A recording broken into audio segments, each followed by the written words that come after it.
I'll go ahead and share my screen. Great.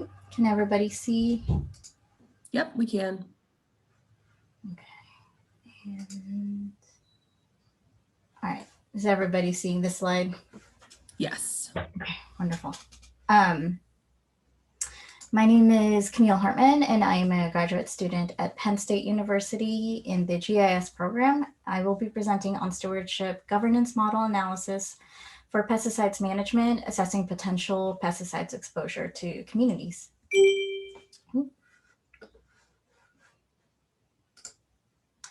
I'm proposing a project that brings together the themes of environmental justice, governance, community, and pesticides.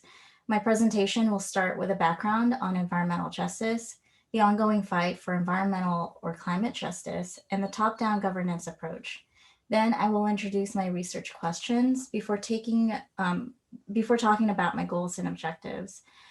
I will also be discussing my proposed methodology using GIS tools and a stewardship analytical framework, after which I will end with a conclusion before taking any questions. Let's start with the background. In 1994, President Clinton signed the first major federal action addressing the disproportionate environmental impacts on communities of color and low-income populations. This was momentous because environmental injustices were given a spotlight on a national level. It also placed the responsibility to government agencies to ensure the safety of all communities. Almost 3 decades since the Clinton administration's first environmental justice executive order, the Biden-Harris administration signs the Executive Order 14008, otherwise known as Tackling the Climate Crisis at Home and Abroad. The new executive order not only addresses future environmental challenges from the changing climate, but it also shows explicit intent of the administration to address environmental injustices as a component of addressing climate change. It signals a path to not only consider the future of certain populations, but also communities of color and low-income communities who are most susceptible to the effects of climate change. The renewed interest in environmental justice is now enveloped within a global environmental phenomenon caused by climate change. However, it is just as imperative to ensure the communities of color and low-income communities are not left out of future policies. Between the Clinton executive order to the current executive order, people have continued to experience disparate impacts due to environmental pollution. Young people are especially motivated in ensuring the health of their environment, as well as recognizing the intersection of climate change and social justice. The question remains, despite the mandates from the executive branch, why has the government not been able to introduce environmental justice policies that truly addresses the disproportionate impacts on communities? Which brings me to the theme of governance. Although environmental justice is truly a grassroots movement at heart, where it lacks reach is in policies and regulations enacted by government agencies. Rather, it is not often the case that policies are made from input or needs of specific communities and is often created as a blanket policy. However, social movements can and often are the catalyst of change. Environmental governance is still very much a top-down approach. This means that mandates come from a smaller subset of the population to create policies and regulations that affect the greater community. We can see this in practice by looking at the political actions to roll back environmental protections. For example, the previous administration narrowed the definition of what is considered a water of the US. Water of the US are federally protected waters such as river or wetland and prohibits impact due to human activities. This is meaningful to communities whose waters, according to the new rule definition, is now vulnerable to development and pollution discharge. How this translates into state governance and eventually local and community impact is through programs such as Oregon's 401 certification program. 401 is a section in the Clean Water Act that gives states and tribal government the authority to grant, waive, or deny federal permits for projects that may impact a water of the US. Unfortunately, this means that what was previously an uncertifiable project within certain waters could now be a non-jurisdictional water. This leads to degradation of not only water resources, but potential ecological protection from climate change effects such as flooding. The top-down approach is not always effective and hinges on the decisions of the political leaders. It is therefore accurate to say that communities lack the political weight to influence policies from the beginning and lack trust in environmental agencies to act on behalf of the people. This leads me to wonder about other governance models where community input is built in. Communities hold a unique perspective into environmental concerns as the ground truth to often a generalization of issues. However, communities lack trust in environmental agencies and are often hesitant to work with officials.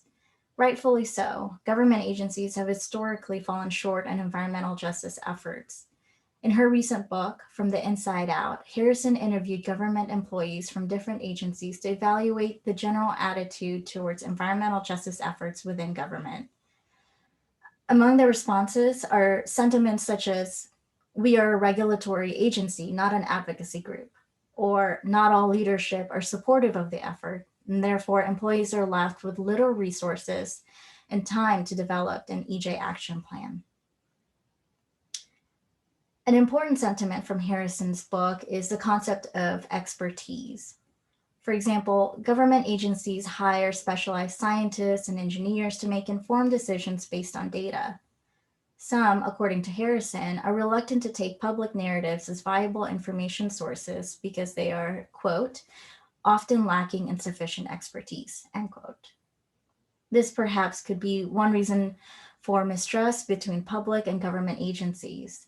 Additionally, it provides context into motivations of community-based organizations to authorize themselves to bring policy change instead of working with the government.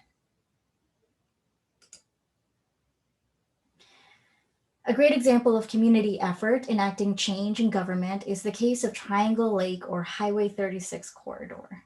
Triangle Lake is located along the coastal range in Oregon, where timber harvesting is a big industry.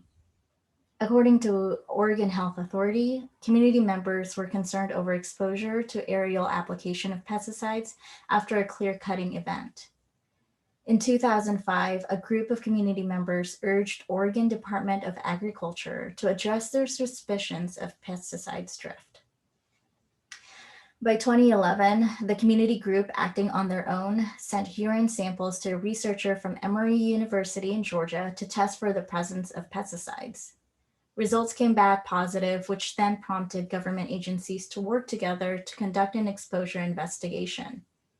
The intention of the investigation was to assess the degree of exposure to pesticides and answer questions such as potential pathways, type of pesticides, and health risks. The design of the study was to collect baseline samples during a time when pesticides are not applied and compare it to another set of samples collected during pesticides application time. Unfortunately, factors deemed outside of the agency's control inhibited the comparison of samples. The second samples were scheduled on a specific day when aerial spray was thought to be on schedule. However, without the knowledge of the investigators, the day and location of pesticide spray was changed. The investigation team was not able to collect accurate samples. Nevertheless, this is a case study in the impact of community action to activate government response. Although external factors limited the ability of the government agency to conduct the investigation as it was intended, it shows the possibility of communities working with government agencies. Moving on to my research questions. Focusing on Oregon as my study area, my research questions are: what does a pesticides government structure with an EJ mandate look like in Oregon? How can government agencies ensure that they are engaging communities for input? And do communities, both landowners and other members, have differing motivations to achieve an environmental goal?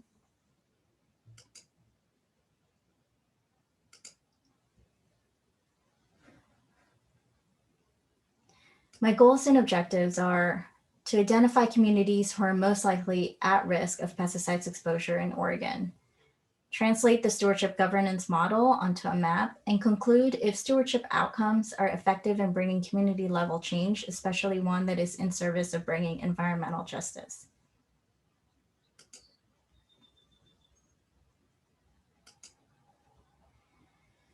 My approach is to map potential pesticide source, evaluate communities living near pesticide sources, determine risks by pesticides application, insert it into a governance model, and map the stewardship outcome. I've compiled my data source from the National Agriculture Statistics Service at the USDA to obtain land use categorized by different crop types. It is my belief that crop type values will help to parse the different types of pesticides application method. Additionally, I've gathered a dataset published by the Oregon Department of Environmental Quality, which compiles tax lot parcels and assigns it to a designated management agency. This dataset will aid in categorizing forestry lands into private and public spaces. I will then bring in the census block group data from the US Census Bureau to calculate population percentage by race, then perform an attribute join to combine the calculated percentage to the census block group polygons. I will use spatial analysis to determine proximity to pesticide sites. Finally, drawing from the analytical framework by Bennett et al. To gather the core components that make up a stewardship. The components proposed in this model are actors, motivations, and capacity. Actors carry out the actions and is identified as either an individual, community-based organization, or government agency. Each actor will have varying motivations and capacity. This can be asserted based on their relation to pesticides. For example, timber landowners may oppose stricter regulations to pesticides use and therefore have an extrinsic motivation to prevent potential regulation fee increase, while having institutional capacity to influence policy making. On the other hand, motivations and capacity would be quite different for a resident living near pesticides application sites. Bennett's framework, therefore, would be useful in creating context as to why an outcome may favor one actor over the other. This would also provide attributes that can be visualized on a map as a web tool or in a story map. We've now come to the conclusion where I would like to reiterate my goals for this research. It is ultimately to make observations on patterns of the potential pesticides risks to communities of color and low-income communities. Given the lack of actions from government agencies to address ongoing environmental justice, it is in my interest to also evaluate an alternative governance model from a top-down approach to a stewardship network where communities can utilize the resources of the government to influence policy change.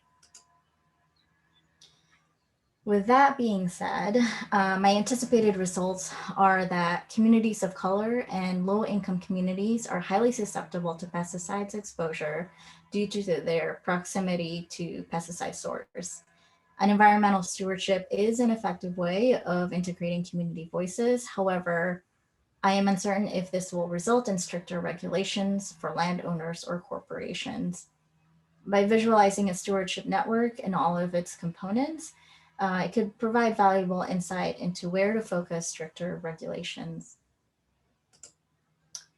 And here are my references that I've used for this presentation, as well as the sources for the images that I used in slide 9. And that brings me to the end of my presentation. Thank you so much. Great job, Camille. Does anybody have any questions?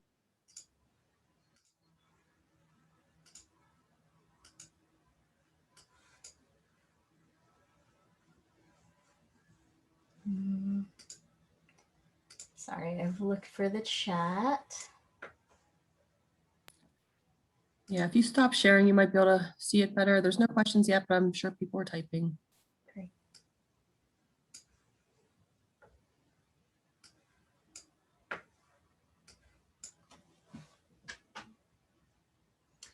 Okay, I have one from Ryan Baxter.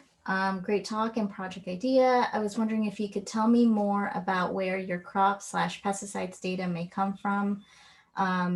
Perhaps you had looked into the cropland data layer, which is a raster data of crop types, or the census of agriculture, which is at the county level. Not sure if those have pesticide specific into though. Yes, I grabbed the my cropland data from the USDA, and I think this might be similar to what you're referring to. They have a census of agriculture, and even a web app that shows they call it a cropscape, and it basically categorizes or classifies a raster data set into the different crop types. And so I'm going to start off with that and and work with that basically to do my categorization. In terms of the pesticides methods, yeah, so like in terms of like pesticide specific, I don't know. I don't think that I'll be focusing on that. I think I'll only be focusing on whether or not there's a potential of pesticides use. So that's why I'm focusing on agriculture and forestry, because those are the two major land uses here in Oregon, and a high probability that they're using pesticides. Another question.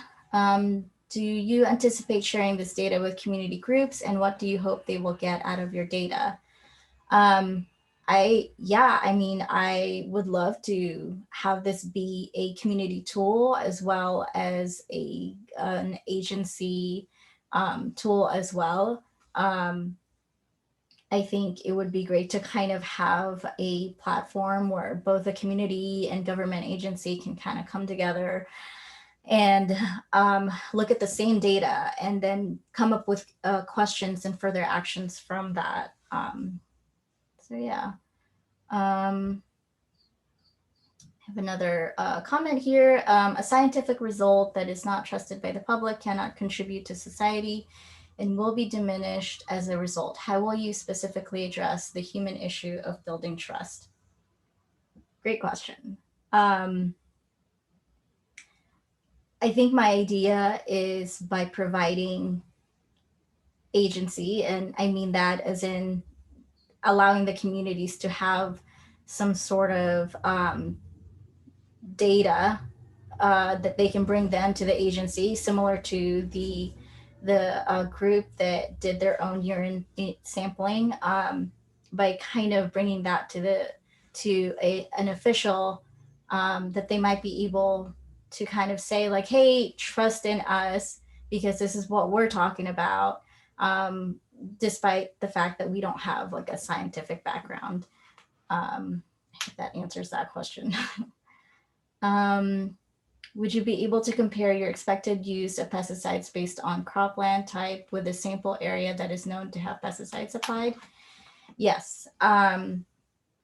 There is actually a program within the Oregon Department of Environmental Quality called the Pesticide Stewardship Program that have done extensive analysis and conducted water quality results.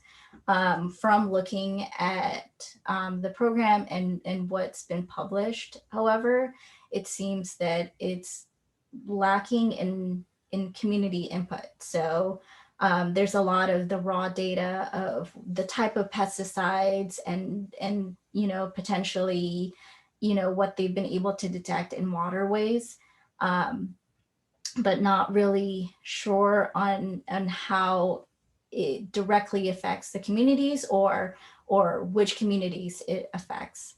And so hopefully I'll be able to take my more qualitative data and compare it with their quantitative data.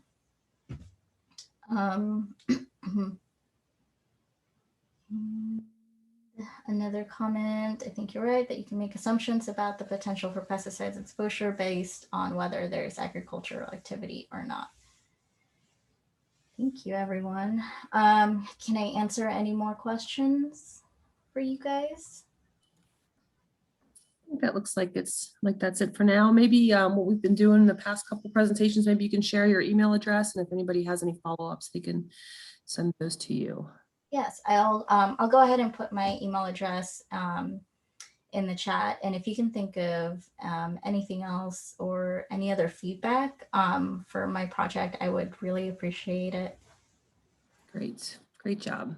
Thank you. Okay, so next up we have Carl Reed. I'm gonna see if I can say some of the words in his title here. He's gonna talk about water scarcity, conflict, and the impact of hydroelectric dams in the Ganges, Brahmaputra, Meghna River Basin. So Carl, whenever you can go ahead and share your screen, and whenever you're ready, you can start.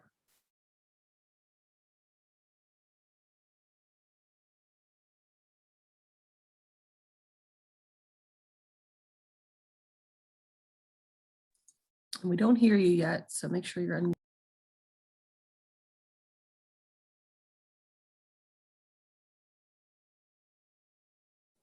There we go. That should be better. Can you hear me? Yes, now we can hear you.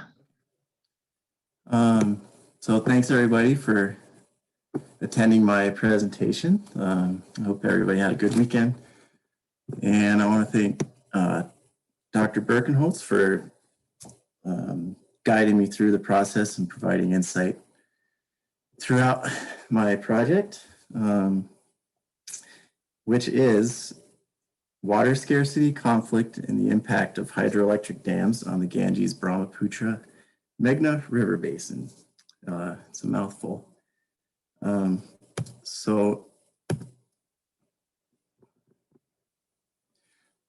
Here is the general outline of the presentation.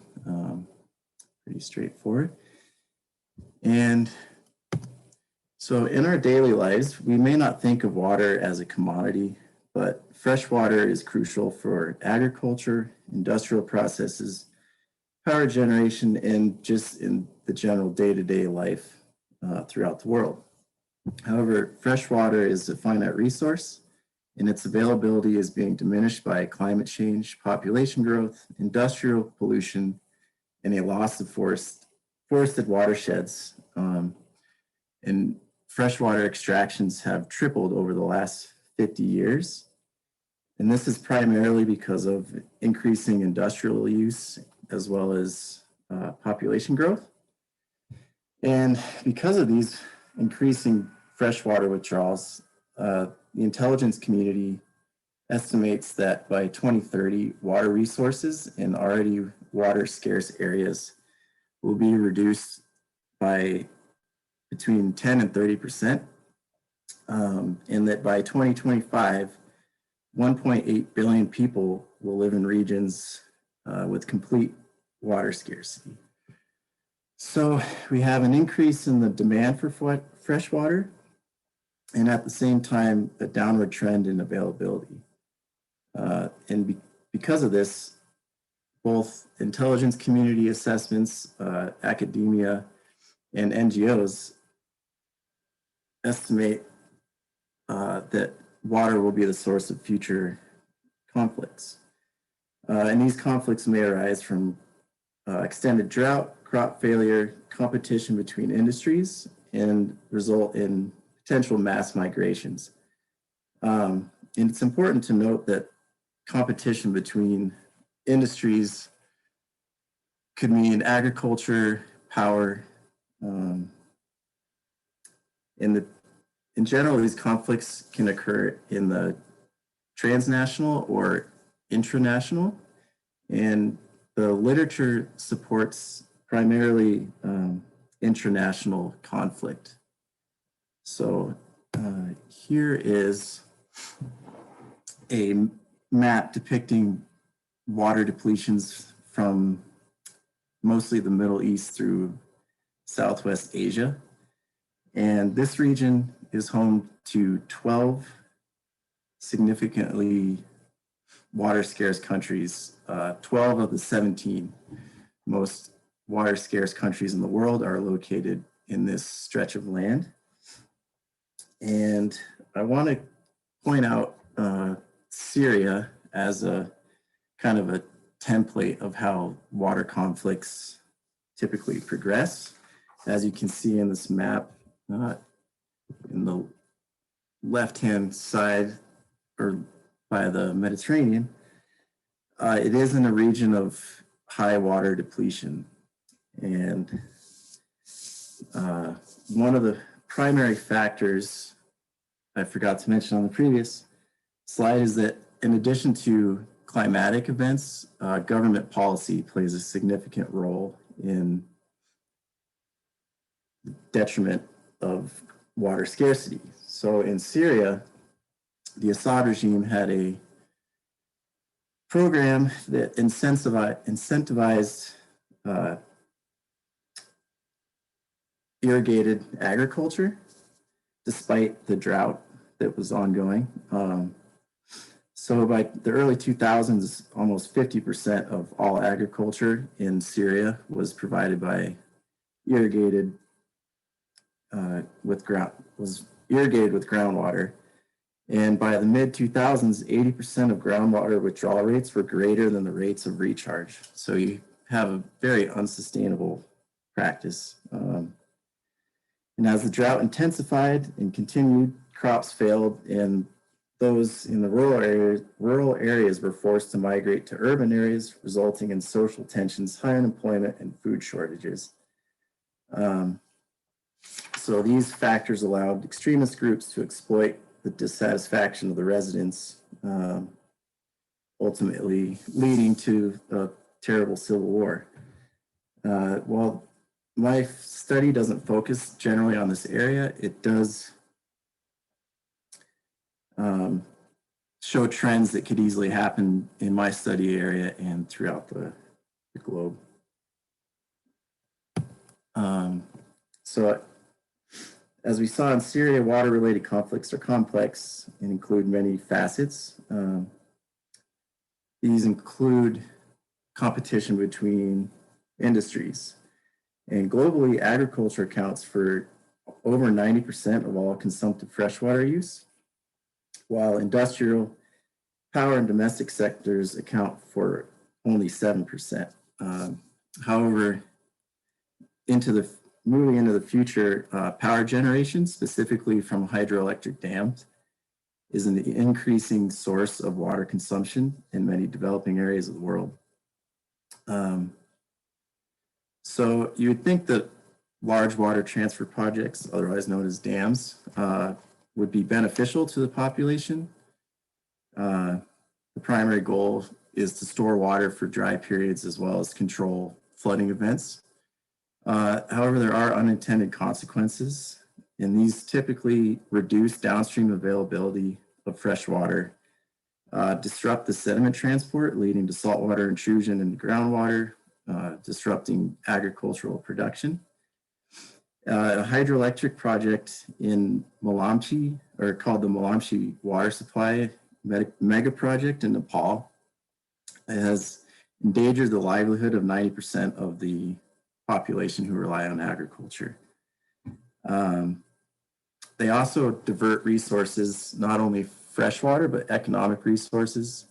And the literature is pretty clear that the economic benefit of these large water transfer projects typically are in the urban and industrial sectors of the society, and the rural agricultural areas don't benefit economically from these. And the same could be said of the actual water resources themselves. They also have the potential to create massive displacements of population. The North-South Water Project in China resulted in the displacement of 300,000 Chinese residents. So when we think about migration and tensions, it's those people have to go somewhere, and it's likely to create some tension. The large water transfer projects also contribute to a loss of water through evaporation from reservoirs. It's not a huge number, but it's estimated to be 1.5 cubic meters per 230 kilowatts of energy produced. So here is a graph showing the projected increase in hydroelectric dams. See, it held pretty steady from roughly 1980 to 2010, with a rapid expansion of hydroelectric dams in this decade and expected in the next. decade.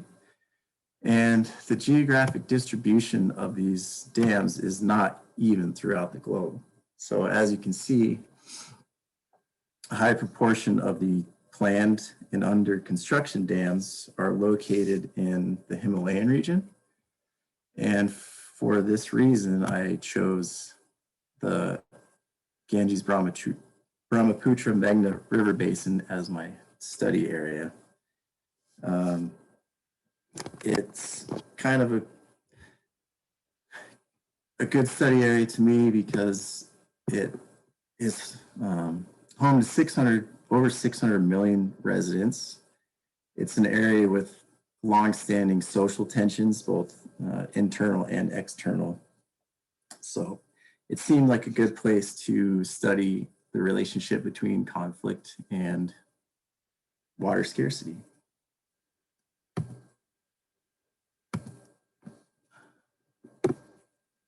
And so closing the introduction, this is a quote from the 2021 annual threat assessment of the intelligence community. In short, they are in agreement that degradation and depletion of soil, water, and biodiversity resources will threaten infrastructure, health, water, food, and security. That's my dog growling, sorry.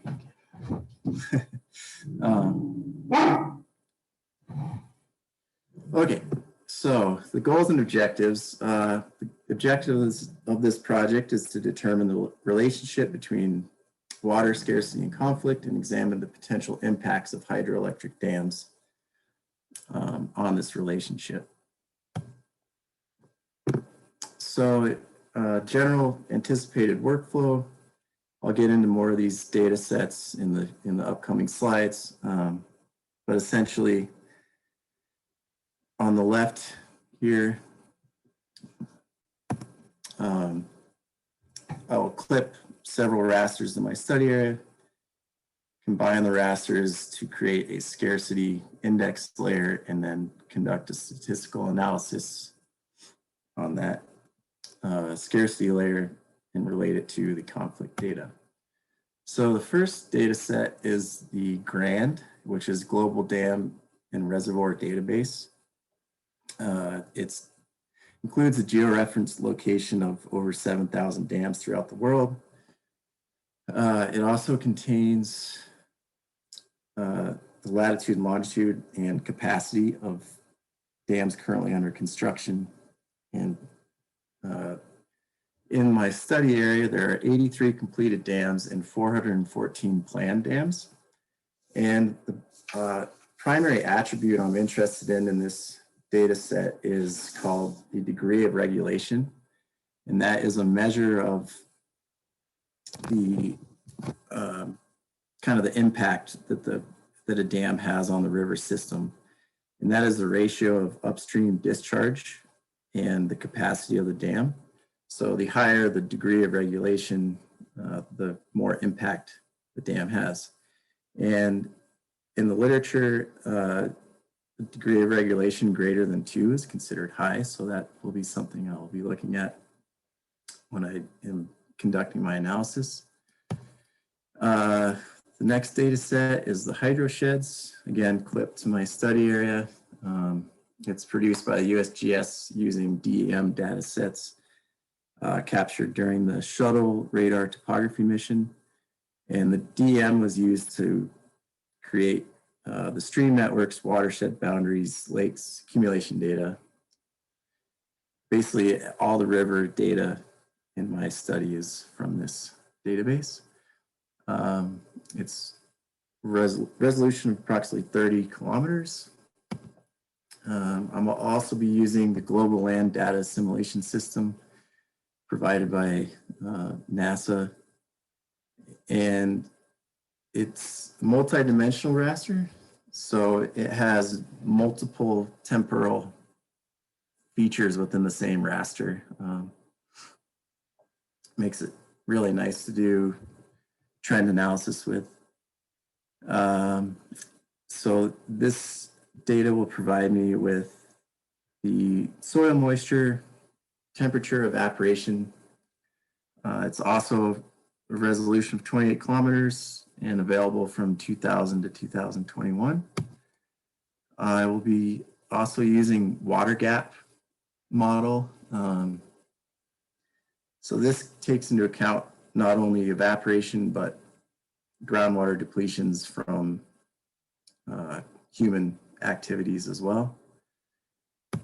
And CHIRPS is from the Climate Hazard Center at the University of California, Santa Barbara. Provides annual precipitation averages from 1981 to 2021. Also a spatial resolution of 28 kilometers. And this is also a multi-dimensional raster. So down at the bottom here is a graph of the yearly precipitation changes just for an area in central India that I just grabbed to kind of show what was available in each raster. So this raster is from 1981 to 2001, and each dot along the graph represents a specific month within each year. So what's nice about these multi-dimensional rasters is they have a spatial component to each one, which allows us to really easily visualize changes. So here is the year 1981 from January, I guess the month of January. And the lighter shades are heavier precipitation rates. So I will leverage this aspect of the multi-dimensional rasters to conduct my trend analysis. And finally, the conflict data was obtained from the Armed Conflict Location and Event Project, similar to the presentation last week, same data set. It's available at a global scale, clipped it again to my study area. And it's primarily a collection of open source data, news articles. It's available in tabular format, provides latitude, longitude, as well as a link to the news article. So just a brief summary of the resolutions, the available dates of all my data sets, and my anticipated methods and procedures. So I will use the climate data to determine regions with decreasing precipitation and soil moistures, as well as increasing temperatures. This will be done using the trend analysis tool available for multi-dimensional rasters. And then I will examine the cumulative degree of regulation for each sub-basin within my study area, and combine that with areas with a decreasing precipitation and increasing temperatures to create a water scarcity index. I can also take the degree of regulation from the planned hydroelectric dams and see where that degree of regulation will be increasing. That will be secondary to the primary analysis because I can't evaluate the relationship between conflicts and dams that haven't been constructed yet. So that will be the second portion of the analysis. But I will be evaluating the relationship between the water scarce areas and the occurrence of conflicts. Expected results. I expect that I'll be able to create a framework that can be used to identify areas where the climate variables and the degree of regulation are conducive to leading to social and environmental issues that can and have lead to conflict. So in the literature, there isn't really a consensus that water scarcity alone leads directly to the conflict. It's many multifaceted.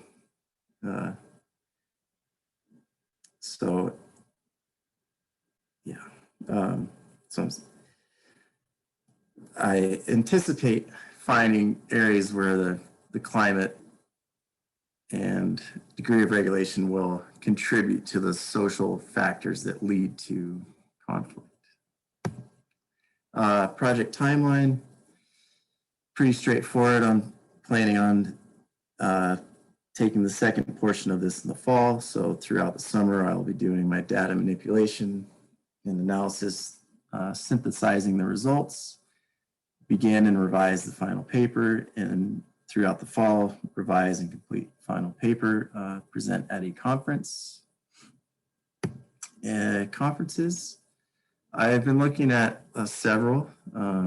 GIS in the Rockies is a virtual event held in Denver, September 28th through the 30th.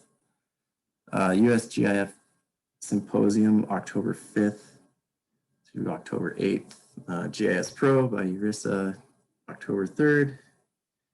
And the Association of Pacific Coast Geographers, October 20th. These dates were chosen to give me plenty of time to complete the analysis and complete the paper. So, any questions?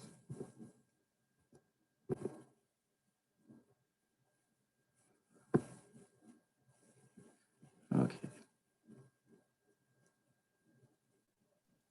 Good job, Carl. Looks like there's a couple coming in already. Okay. Let's see. Okay.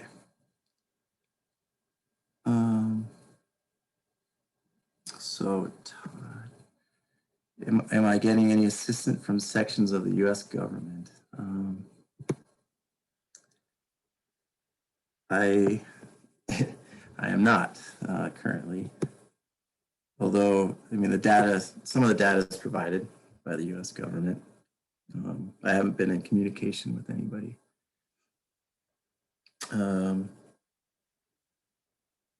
Do these dams have any negative environmental effects that carry over and negatively affect communities? Yeah, so I briefly touched on it. They disrupt the natural deposition of sediment, which can lead to groundwater becoming seawater intruding on the groundwater, and saltwater intrusion into the groundwater, which can really affect agriculture. They also obviously flood. When they dam an area, it floods a region, which, you know, disrupts the environment. Vegetation, habitat, all that is kind of wiped out by a reservoir.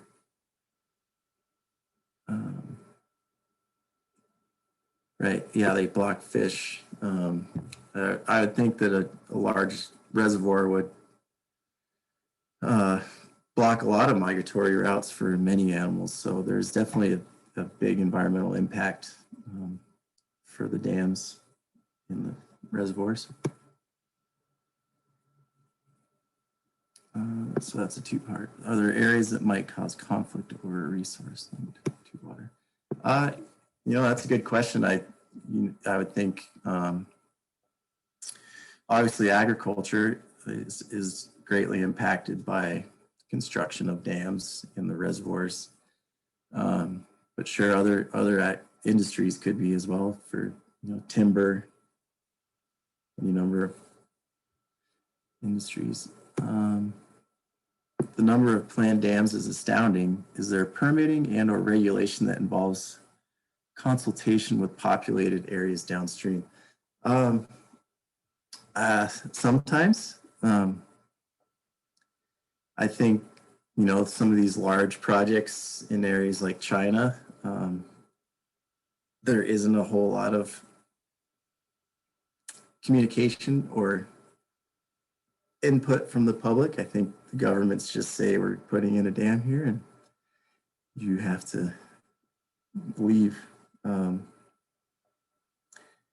So that's a good question. I didn't really look into the permitting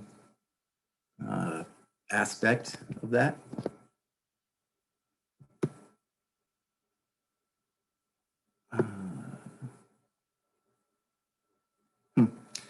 have you looked at case studies regarding the construction of mega dams and possible conflicts? I've seen lots of news lately about the Grand Ethiopian Renaissance Dam. Yeah, I looked at quite a few case studies, mostly focused in the northern India region. So I'll have to look into the Grand Ethiopian Renaissance. So yeah. Yeah, I looked at a lot of case studies, and there are dams being constructed in northern India right now that are already causing tensions between India and Bangladesh. So, let's see. There have been stories in the news lately about how big reservoirs in the United States West are at historic lows and that water consumption restrictions may be on the way. I wonder if you thought about whether issues, conflicts in places like the US could provide a comparison for your study, or if the context is just too different. Yeah, I've actually done a previous project on water scarcity, and I did focus on the United States and Mexico. However, it's the infrastructure in place is different. Certain areas have the infrastructure in place to deal with the water scarcity, and not necessarily everywhere is ready to kind of tackle that. You know, because you can have water scarcity from a climatic standpoint, but you can also have water scarcity from a delivery aspect. So you may have plenty of water to, you know, deliver to a population. You just don't have the infrastructure to deliver it. So that's kind of why I focused on the Brahmaputra area. Okay, last one. Not being familiar with the trend analysis tool, I'm curious if you could share a brief summary of how it works or what it shows. Sure. So it's kind of new to me. I'd never really heard of multi-dimensional rasters before I started working on this project. So essentially what it is I think Esri calls them data slices. So it's combined in one raster, but it's a temporal slices. So one raster with, you know, like in my case, 120 slices of monthly data in some cases. And the trend analysis has 4 measurements that you can run it with. Linear, I forget all of them, but I've played around with it. I've done a linear trend analysis, and essentially it takes each pixel value for each month and compares the value to the expected mean value for whatever time period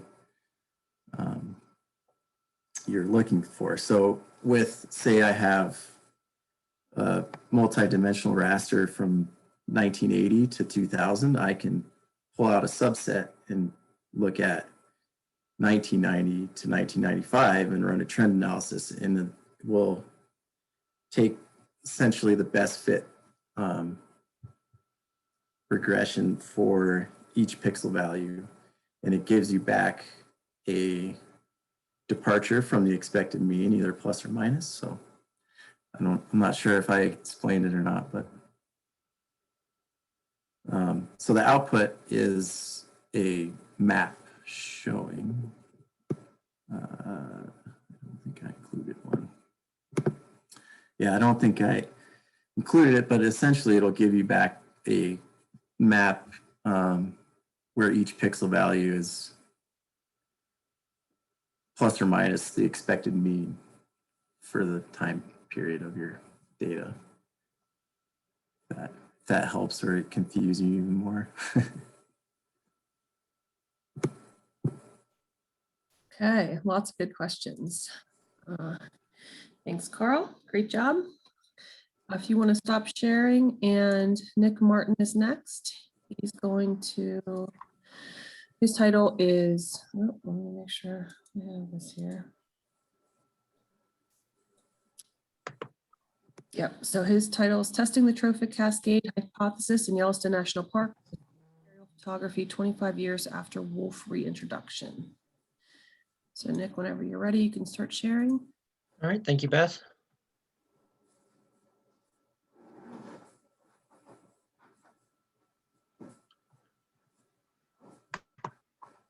All right.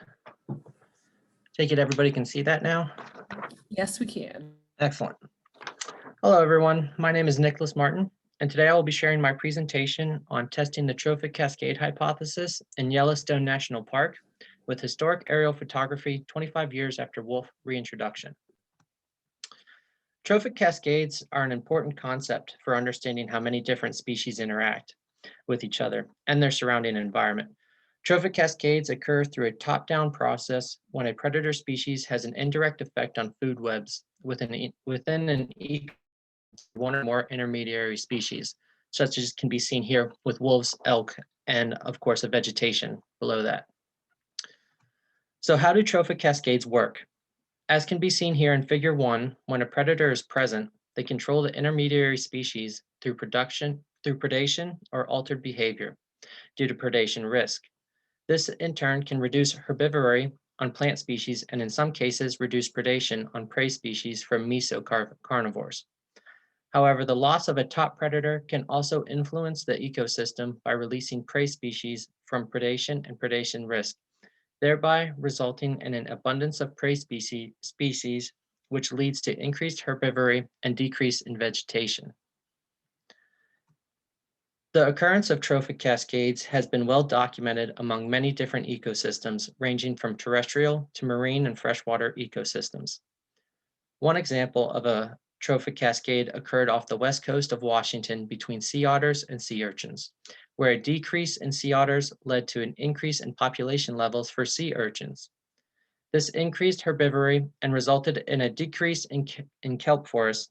Once sea otter populations returned to a more balanced state, however, predation upon sea urchins increased, therefore reducing herbivory and causing an increase in kelp forests.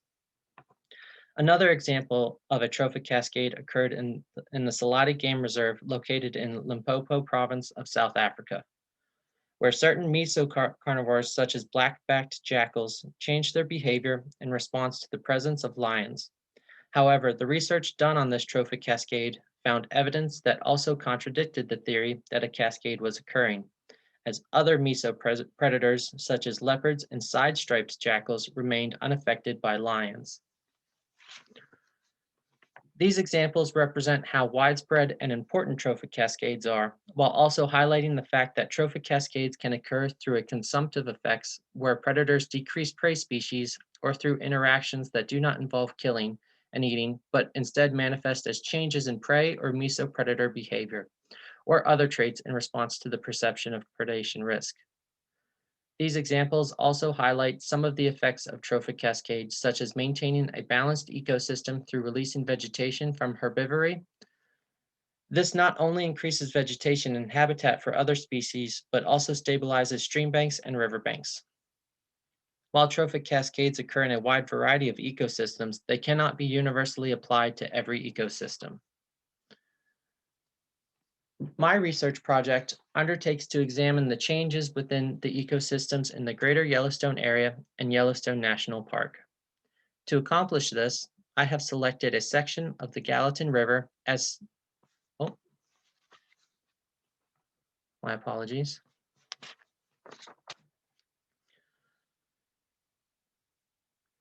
My apologies there. Many ecosystems have other effects that affect the communities within them and can make it difficult to determine what influence a predator can be having in an ecosystem and whether a trophic cascade is even occurring.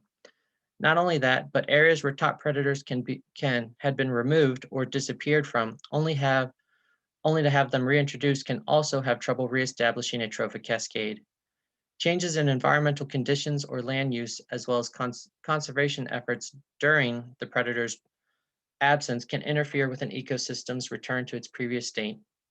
Instances of trophic cascades and suspected cascades should be continually studied and researched as time progresses and allows different factors to influence the ecosystem.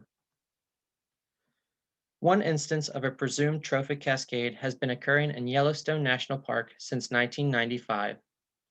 Some researchers believe they have found evidence to support the theory of a trophic cascade caused by wolves in Yellowstone, while others believe there is not enough evidence or other factors are causing the environmental changes that have been occurring in the greater Yellowstone area. While many scientists have researched different aspects of this hypothesis, recent advances in availability in historical aerial photography and spatial analysis have created another opportunity to examine and possibly shed new light on this subject. My research project undertakes to examine the changes within the ecosystems in the greater Yellowstone area and Yellowstone National Park. To accomplish this, I have selected a section of the Gallatin River, as seen here, to examine on the northwestern border of Yellowstone National Park.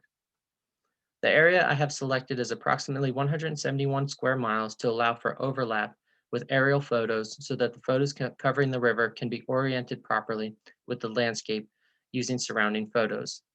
The exact location of my study area can be seen above in image 6, as well as an example of what I will be seeing when examining riparian vegetation with aerial photography.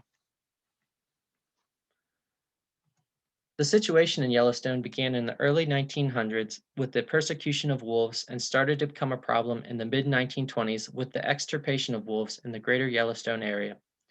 The absence of wolves allowed for a rise in elk populations, which increased browsing pressure and subsequently caused a decrease in riparian vegetation. This decrease in riparian vegetation led to destabilized stream banks and allowed for changes in channel morphology to occur. This transformation within the ecosystem can be seen here in Figure 7, which depicts 4 photos of the same location from 1924, 1949, 1961, and 2003. These photos show the loss of riparian vegetation followed by erosion of the riverbank, which leads to a shift in the river's sinuosity, where it now flows straight instead of around a bend. The 2003 photo shows how riparian vegetation has begun to recover, as you can see the difference between 1961 and 2003. The recovery began around the mid-1990s when wolves were reintroduced to Yellowstone National Park in the greater Yellowstone area. The National Park Service estimated wolf populations to be 528 in the greater Yellowstone area as of 2015, and 94 wolves in the park as of January 2020. Wolves are an important factor to the Yellowstone ecosystem as they control elk populations and alter elk behavior, both of which can contribute to decreased browsing pressure on riparian vegetation. One study performed by Creel and Christensen also found evidence that the presence of wolves may increase browsing pressure through changes in elk behavior. This is due to the elk selecting feeding locations with more open areas and better viewpoints so they can better spot and avoid danger. During the summer, elk feed primarily by grazing on grasses and other vegetation. However, during the winter, snowpack can make the grass inaccessible to the elk, which causes them to switch to browsing upon deciduous woody plants such as aspen, willow, or cottonwoods, such as this male elk seen here in image 9. He is browsing upon woody vegetation because the surrounding snow is too deep to dig through underneath. When browsing pressure such as this increases to unsustainable levels, then recruitment levels and growth for these plant species can be affected and cause them to start disappearing. One example of this would be the riparian vegetation in Yellowstone. Riparian vegetation occurs at the convergence of aquatic and terrestrial ecosystems, where it plays an important role in preventing erosion by stabilizing streams and riverbanks through its root systems. Riparian vegetation also provides habitat for many different aquatic and terrestrial species, as well as influencing channel morphology, such as width and sinuosity. The presence of riparian vegetation can also slow down flow velocities of a river or stream through its stems and leaves, which can also contribute to floodplains by trapping loose sediment that was being carried by the flow of water. Riparian vegetation in the greater Yellowstone area normally consists of cottonwoods, willows, and various deciduous shrubs. Examples of riparian vegetation can be seen here in images 10 and 11, which shows a ground level view of how riparian vegetation looks compared to how it can be viewed in aerial photography. The idea of the trophic cascade hypothesis began in Yellowstone when researchers began to question why such a change in riparian vegetation was occurring and why they were seeing a recovery. Since these changes began to occur around the same time as wolf reintroduction, some researchers hypothesized that wolves had caused a trophic cascade through changes in elk behavior and population suppression. However, other researchers, such as Middleton and his research partners, who suggested that wolf reintroduction also coincided with a drought, which could also be responsible for an increase in riparian vegetation. Other researchers attributed the changes to regeneration after a series of expansive wildfires or to recolonization by beavers. All these factors and more make it difficult to determine the extent to which wolves are responsible for the changes in Yellowstone's ecosystem. To test the trophic cascade hypothesis, my research will seek to answer the following questions. Are riparian vegetative cover trends in the Upper Gallatin River Basin consistent with the hypothesis since the extirpation of wolves in the 1920s and the subsequent reintroduction of wolves in 1995 to 2020, whereby cover decreased following wolf extirpation and increased following wolf introduction? And has river morphology in the Upper Gallatin River Basin from the mid-1920s to 2020 been consistent with the trophic cascade hypothesis, whereby in the absence of wolves and lower riparian vegetation cover, stream channels are destabilized and allowed changes in channel width, sinuosity, lateral migration, or braiding? My research will use historical aerial photographs from 1956 or 1962, 1969, 1976, and 1989 to examine riparian vegetation and channel morphology conditions before wolf reintroduction. Aerial photography from 2005, 2010, 2015, and 2020 will also be used to examine after reintroduction as well. Data processing will begin by orthorectifying the historical photos to remove any distortion. Once the photos are ready for use, a randomized sampling grid will be overlaid and riparian vegetation cover will be estimated for each grid square. A time series will then be plotted to look for trends. For channel morphology, the stream banks will be digitized and measured to assess channel width and lateral migration. Sinuosity and braiding will be visually examined using the sampling grid as well. The results will be plotted and examined for trends. My study area, as shown earlier, is located in the northwestern area of Yellowstone and focuses on the Gallatin River. The section of the Gallatin in my study area will be further broken down into 3 areas, with study area 3 representing the control. The reason for this is because study area 3 is located more in the elk's summer range, which makes it a natural control site, while study areas 1 and 2 are located more in the elk's winter range and therefore receive more browsing pressure. My anticipated study results range from supporting the hypothesis to not supporting it. From the mid-1920s to reintroduction in 1995, I anticipate seeing a decrease in riparian vegetation cover, as well as a change in channel width along with sinuosity.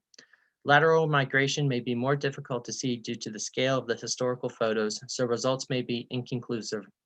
Lateral braiding is also expected to decrease during this period. After reintroduction, an initial increase in riparian vegetation cover is expected. However, as time passes, other factors may begin to exert an effect on the ecosystem.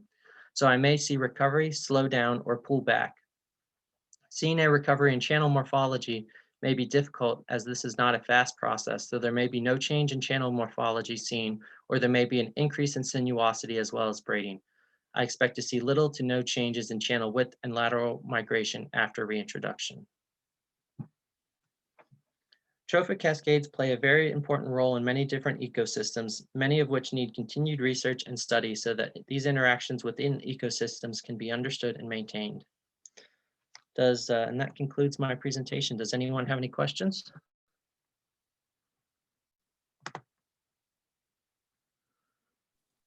Good job, Nick. I'm sure people are typing.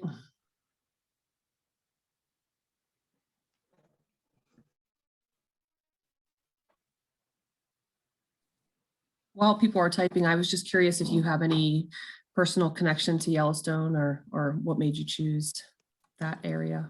I do not I've not really much personal connection to it. I watched a lot of nature documentaries growing up, and that was one thing that I'd seen in some more recent ones, and it really caught my interest. So it Yeah, it is just, really interesting. Thank yeah, you. it really kind of took off from there. Nice.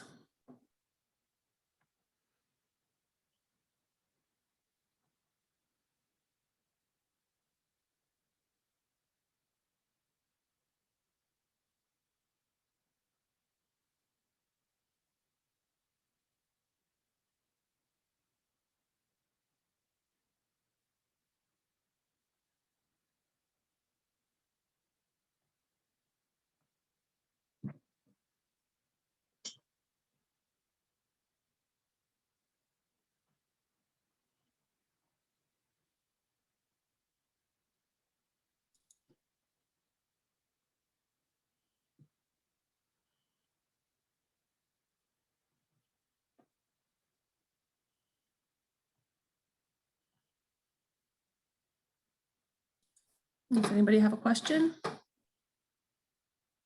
I'll ask one more, Nick.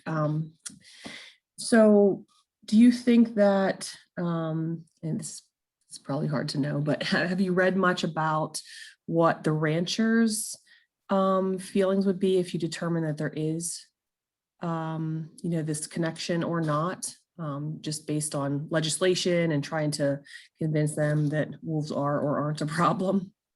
Well, in my experience looking through news and a lot of articles, I don't believe that ranchers or cattle grazers would like the idea at all. They certainly don't like wolves around, as it does pose a threat to their livestock. I did actually talk with someone, Dr. Beshta, who's done a lot of research on the subject, and he mentioned that even the effect of a trophic cascade, kind of like a elk grazing and browsing, destroying riverbank vegetation.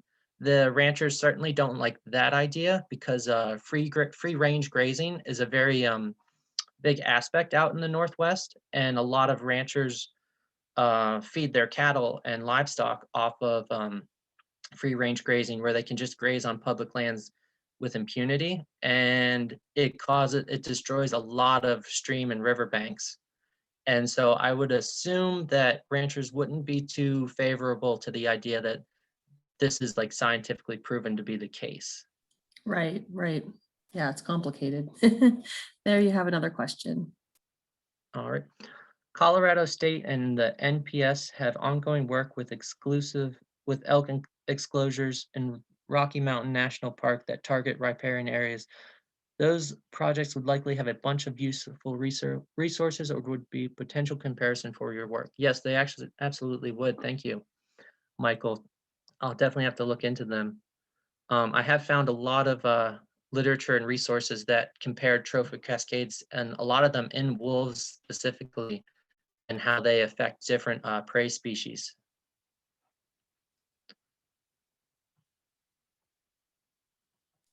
Okay, well, oh, there we go. Perhaps you mentioned this, but have you coordinated with the National Park Service on your project at all so far? I have not reached out to them yet. Um, I will be reaching out to several organizations.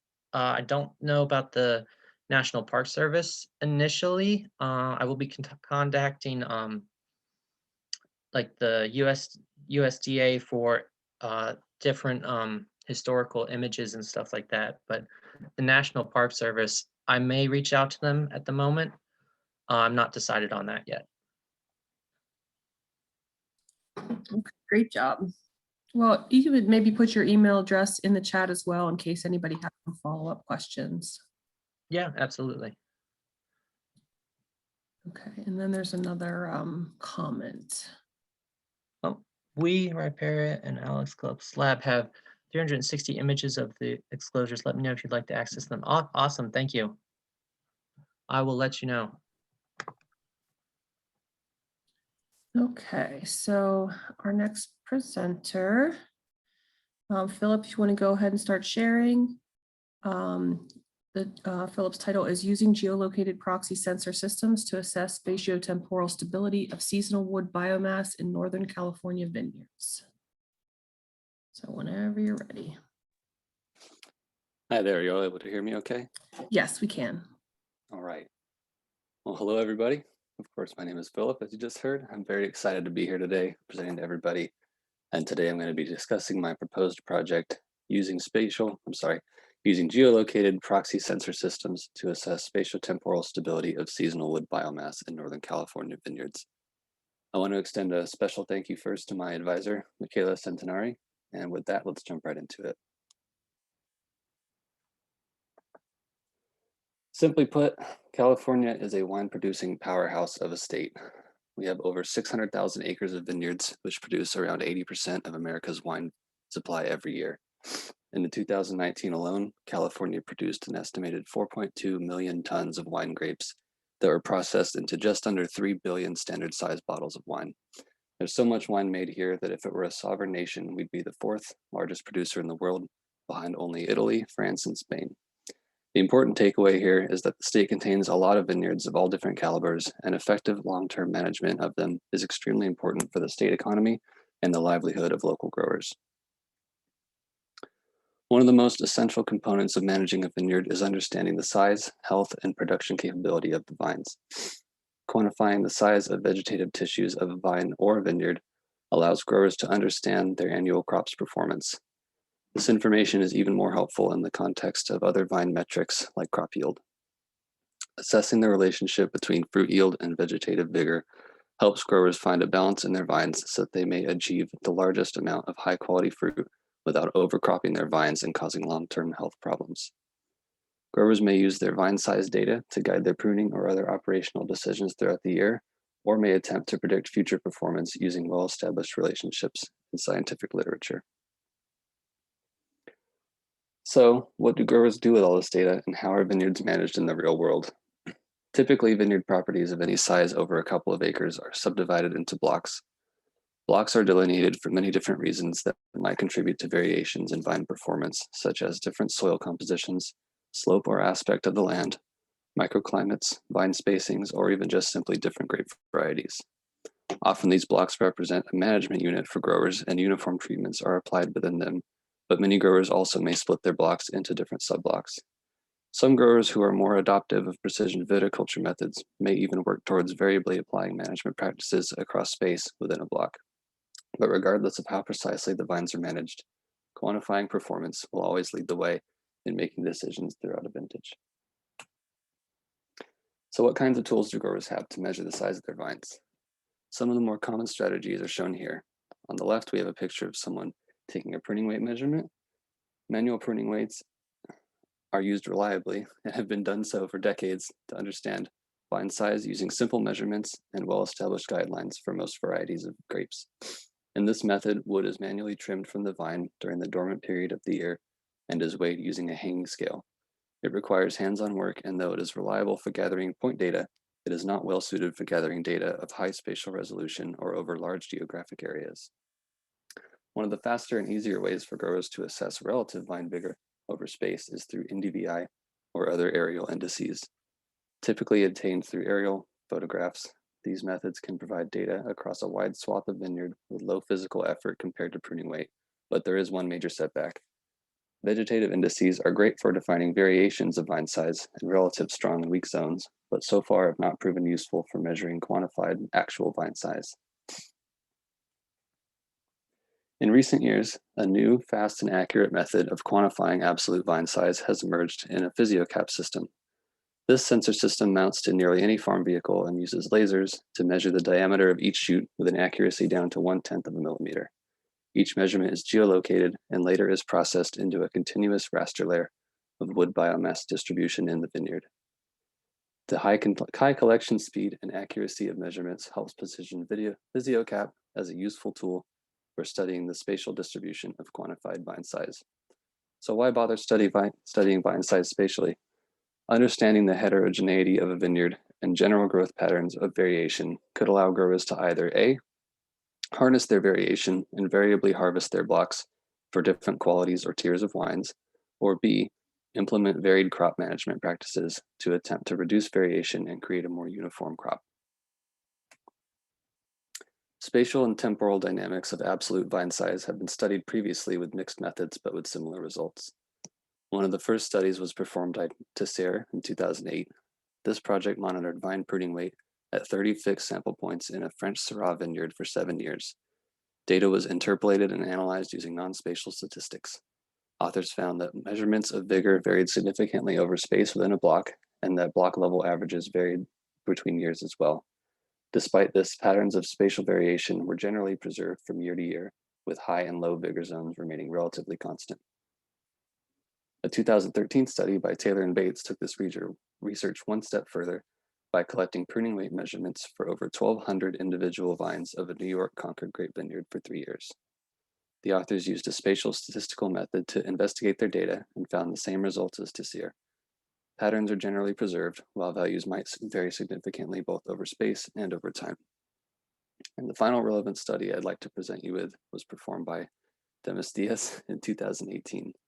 Only preliminary results are available for this research, but the results are interesting nonetheless.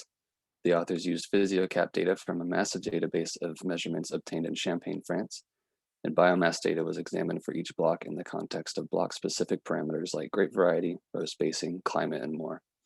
Preliminary results showed that biomass measurements obtained through PhysioCap varied significantly by each of these block parameters. As an example, the authors found that Chardonnay typically had the highest level of biomass, and that vineyards over 40 years of age typically saw the largest level of annual decline. So with the background, technologies, and previous research covered, I'd like to present you with my proposed goals. This project will seek to analyze multiple years of PhysioCap data measured and collected throughout wine-growing regions of Northern California in order to assess variations of vine size in 3 different aspects. First, the degree of spatial variation within a block. Second, the degree of annual variation of block level averages. And third, the degree of annual stability of interblock spatial variation. Once the initial analysis of vine size variation is complete, the results will then be interpreted in the context of block-specific parameters like different grape varieties, planting densities, climatic parameters, and more. Though previous research has shown that clear patterns of stability and variation, these studies have been performed on single grape varieties grown in small vineyard blocks. The large multi-year PhysioCap database that is available for study will provide an excellent opportunity to expand the research performed previously into different grape varieties and growing regions. At the heart of this project is data that was physically measured using the PhysioCap system. This system was designed by the Interprofessional Committee for Champagne Wine in 2012 and became available for public purchase worldwide in 2016. PhysioCap uses laser micrometers and an onboard GPS unit to measure each individual vine shoot that passes through a laser array. Operator speed is recorded via GPS, and measurements are packetized as single points for every 1 second of operation. So the faster the operator moves the vehicle through the vineyard, the further apart the points are on the final map. Data is stored on a USB drive and is processed later through a free and open source plugin that is available for QGIS. Data is processed for interpolation and calculation of the vine-by-vine wood biomass index, represented for purposes of this study as the sum cross-sectional area of all the measured shoots in square millimeters per area of vineyard in square meters. The open source QGIS plugin for PhysioCap will perform all the work needed to convert raw point measurements into continuous interpolated biomass raster layers. This plugin is easily downloadable through the QGIS plugin repository, and the source code is freely available online, along with all documentation and process notes. It should be noted that the open source plugin can be used in an alternate format as a web application through my employer, Fruition Sciences website. The essential functions of the plugin, such as data filtering, calculations, and interpolation, remain unchanged for this method, but the processing workflow is much simpler in a web application than in QGIS. After some test runs of processing time, this alternate method might prove to be a simpler workflow, in which case it will be used for processing the raw data into continuous rasters. The data sets that will be used in this project are property of my employer, Fruition Sciences. Our precision viticulture company collects an annual average of around 450 acres of PhysioCap data every year and is in possession of data ranging from 2016 to 2021. Pruning operations and PhysioCap measurements are typically performed in the winter following a vintage, so this data would actually reflect the 2015 to 2020 growing seasons. One important note about this data set is that collection has not been entirely consistent from year to year, with some growers and customers only performing a few blocks per season and changing their scanned blocks in between years. The second important data set needed for this project is a block geodatabase, also owned by Fruition Sciences. This geodatabase contains polygon boundaries and basic background information for all of the blocks that will be examined in this proposed project. Some of the properties that are always present in the geodatabase include vine spacing and grape variety, while others such as rootstock or soil type are present in many, but not all blocks. Some additional sources that might also prove useful for the project may include ortho imagery of Napa County, used to correct any poorly drawn block boundaries, or public weather data available throughout Napa Valley. These sources will be fully documented if they are actually needed in the final project workflow. Work will begin in earnest on this project by first downloading all available raw PhysioCap data from the Fruition Sciences database. This is a very large database that will likely need to be cleaned and organized in a desktop file system before any manipulation or auditing can take place. Once organized, the raw PhysioCap data will be imported into QGIS with the blocks geodatabase to perform an initial assessment of data coverage for each scan year in 2016-2021. Each block in each year will be assessed for raw point density and data presence using built-in QGIS functions. The manufacturers of the PhysioCap system recommend a point density of at least 800 points per acre in order for the final biomass layers to be considered representative and actionable. Each block will be assessed as to whether or not it meets that threshold. After attaining a thorough understanding of data coverage and quality, the next phase of the project will be to filter and process raw data into biomass raster layers. The free and open source QGIS plugin that will be used is able to filter out entire points or individual shoot measurements within a point based on diameter thresholds, shoot count per meter limitations, GPS quality or operator speed issues, or when used in conjunction with block polygons like in this project, those points outside block boundaries can be filtered as well. After filtering, the plugin calculates wood biomass from the raw measurements using the remaining diameters, operation speed, shoot count per meter, and vine spacing.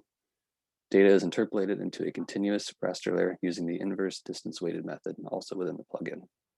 The end result is a continuous biomass raster representing the sum cross-sectional wood area in square millimeters per area of vineyard in square meters. Final biomass rasters that are produced with the plugin might look something like the one shown here, symbolized as 7 color classes. These biomass rasters will be analyzed to understand the spatiotemporal distribution of wood biomass as described previously.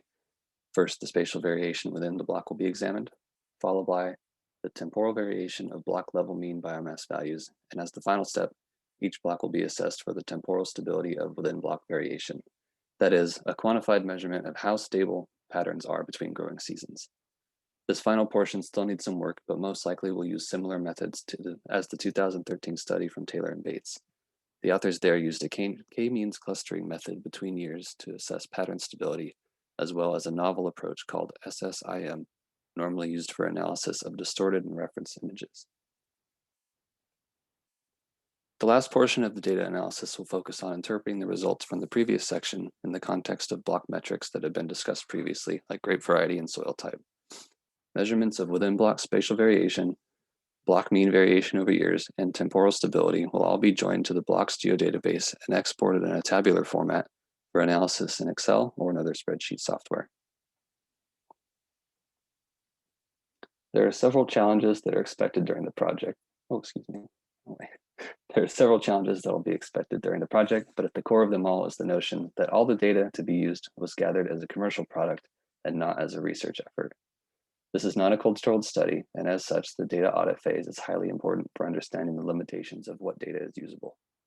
Growers might change their pruning or crop management practices from year to year, which might manifest as an extreme change in block averages between years. Any such outliers will be examined and discussed with growers if possible. With so many different vineyards being scanned each year, there are also a large number of different individuals operating the PhysioCap, which leads to a heightened likelihood of measurement error. This will be accounted for during the data filtering phase with the PhysioCap plugin for QGIS. Finally, one of the most likely limitations in the project is going to be sparse or small data sets. As mentioned previously, the manufacturers recommend around 800 points per acre for an actionable biomass raster layer, but in reality, common practice is to skip 2 to 5 rows in between scans. Again, the data audit phase is highly important for understanding which blocks might have data, but not quite enough to include in the final analysis. The image included here shows a block boundary as a red rectangle with roughly half the data in the block showing signs of GPS error. This data would all be excluded by the filtering process, and therefore the initial point count may meet the threshold, but after filtering, the point per acre count might not meet the level required for this analysis. At the end of this project, it is expected that the results will overall reflect those previous research efforts performed using vine pruning weight.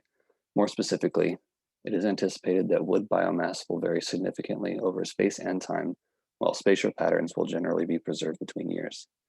While it is expected that the general trends will be similar to previous studies, the extent of such similarities is expected to vary significantly when interpreted with block-specific parameters such as variety of grape, microclimate, or soil type. And with that, we reached the question section. Thank you all for your attention. Great job. It looks like you already have a question. Okay.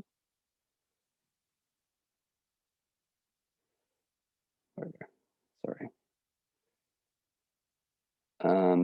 Do you foresee any project limitations because the data might be considered proprietary? This actually was part of the initial project decision phase. I reached out to my employer who owns the database and got full permission to use all of it as long as the data is anonymized. So no vineyard names are disclosed in the project, so it shouldn't be a problem. Thanks for the question.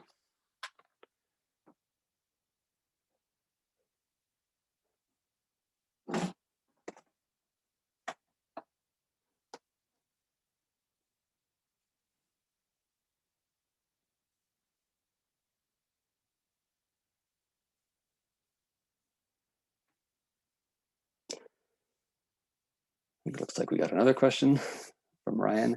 Will you use any grape yield data as a proxy for productivity or biomass or for any other purposes? Great question, Ryan. I think long-term that would be a really interesting project.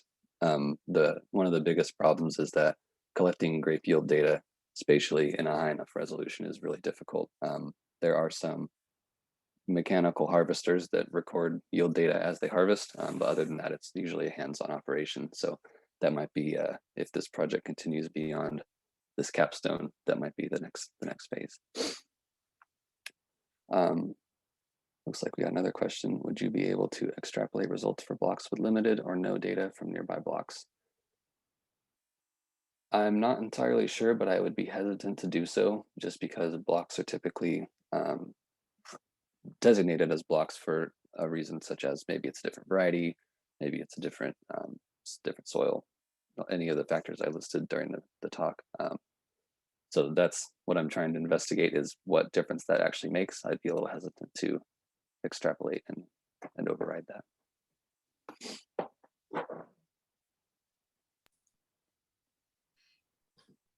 Oh, one more question. Are you factoring in climate and environmental changes over time in the study areas? Yes, I don't think I went into this enough during the talk, but I did briefly mention that there are public weather sources available all throughout the area. That is definitely something worth looking at. There is a well-established relationship in the literature between, for example, rainfall in year in and total vegetative growth in year in +1. So the rain we got this last winter and how much vegetative growth we're going to get this upcoming year. With those well-established relationships, it'd be really interesting to factor that into the analysis. So I think that it would be worth doing so. Yes. Okay, and Philip, if you want to put your email address in the chat as well, just in case anyone has any questions. Great, thank you. Okay, so moving on, we have two more talks. Next is Michael Aguilera. He's going to talk about urban sprawling effects on determining gas pipeline HCA and class location changes using LiDAR data collection. So Michael, whenever you're ready, you can go ahead and start sharing.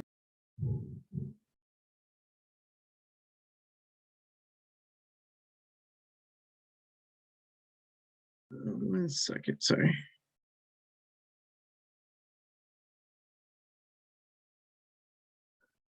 Can you see my PowerPoint? Not yet, but sometimes it takes a second to come up. Were you able to, when you clicked start sharing, were you able to click the window that you want to share? Yeah. Maybe try. Oh, let me do it Oh, again. yeah, now I think it's coming up. Okay. There we go. We can see it now. Okay, great. Good morning, everyone, or I guess good afternoon, depending on where you're located. So yeah, I had a last minute change this morning. I just updated the first few words of my topic. So urban growth impacts on HCA and classification changes using remote sensing and LiDAR data collection. And yeah, before I get into it, I'd like to thank Dr. Pat Kennelly for working with me for the semester and being my advisor throughout this project. And then, so in this PowerPoint, I'll cover a brief intro on what HCA and classification is, the problem, what we do, what I do in my current work job at Pacific Gas and Electric, the goals and objective, the proposed methodology, my timeline, some results, and then some venues that I was able to find. And then, so a brief background. So I work for Pacific Gas and Electric as a GIS analyst, and I work every day with many stakeholders. One of the numerous stakeholders being our TIMP and DIP risk management teams, transmission or distribution integrity management program teams. And so being a part of these projects, I get to process a lot of LiDAR data, helping them reclassify some buildings in the nearby area along our transmission pipeline, changing class location, and sorry if you can hear the street sweeper outside. Cool. So yeah, so I'll cover change detection, what HCA is, classification, what are the different classes? So there's 4, so there's class 1, 2, 3, and 4, and then a little bit about our remote sensing LiDAR. So about the problem, so urban growth in the Bay Area and Sacramento regions have been constantly changing. People moving from the Bay, moving out of the Bay Area to the Valley, Sacramento being one of them. So the rapid expansion has been happening over the past few years, especially here in California. You see new housing developments, businesses, commercial warehouses, and even some transportation structures. I know the BART system out here in the Bay Area, been doing a lot of changes to that. And then Sacramento Railway been updating and adding some more stations.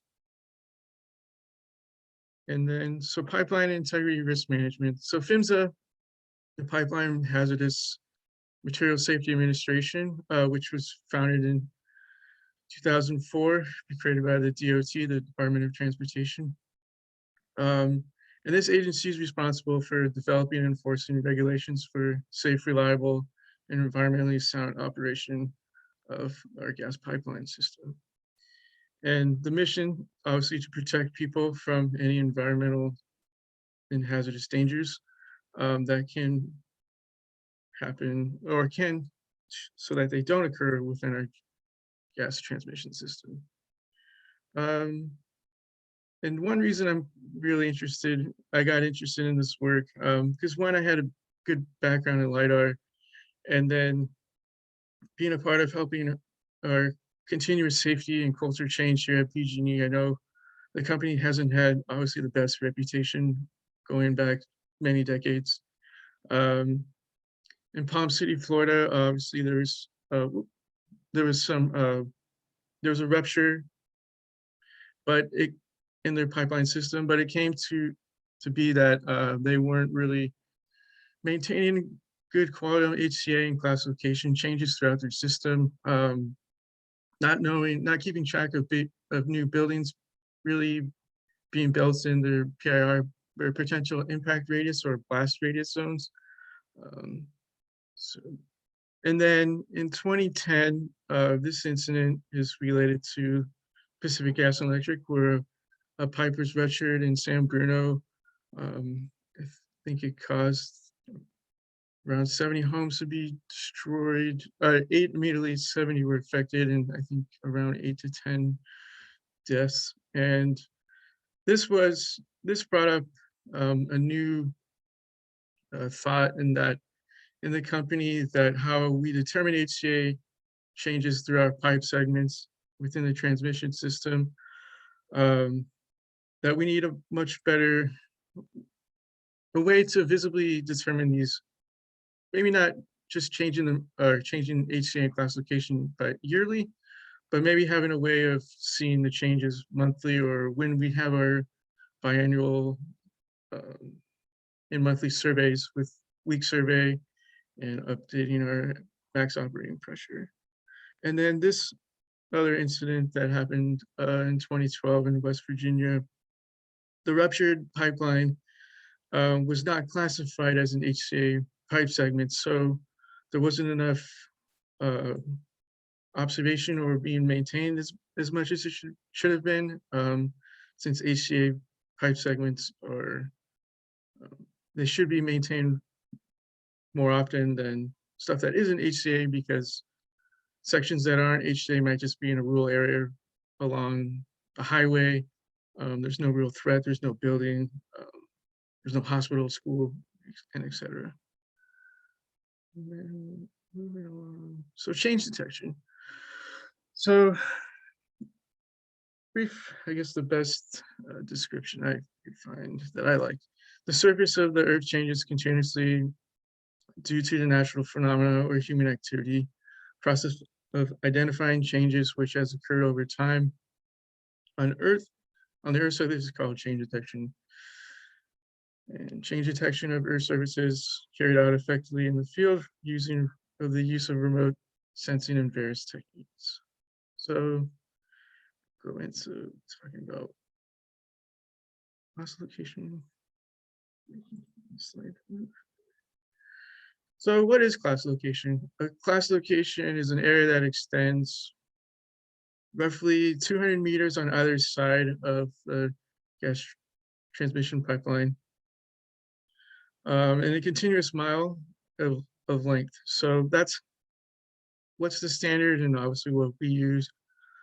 And then pipe locations along this pipe. So in the image where you have class 1, 2, and 3, and 4, those are classified based on these criteria. So class 1 is any area or classification unit that has 10 or fewer buildings intended for human occupancy. And then class 2 is anywhere between 11 to 45 buildings intended for human occupancy.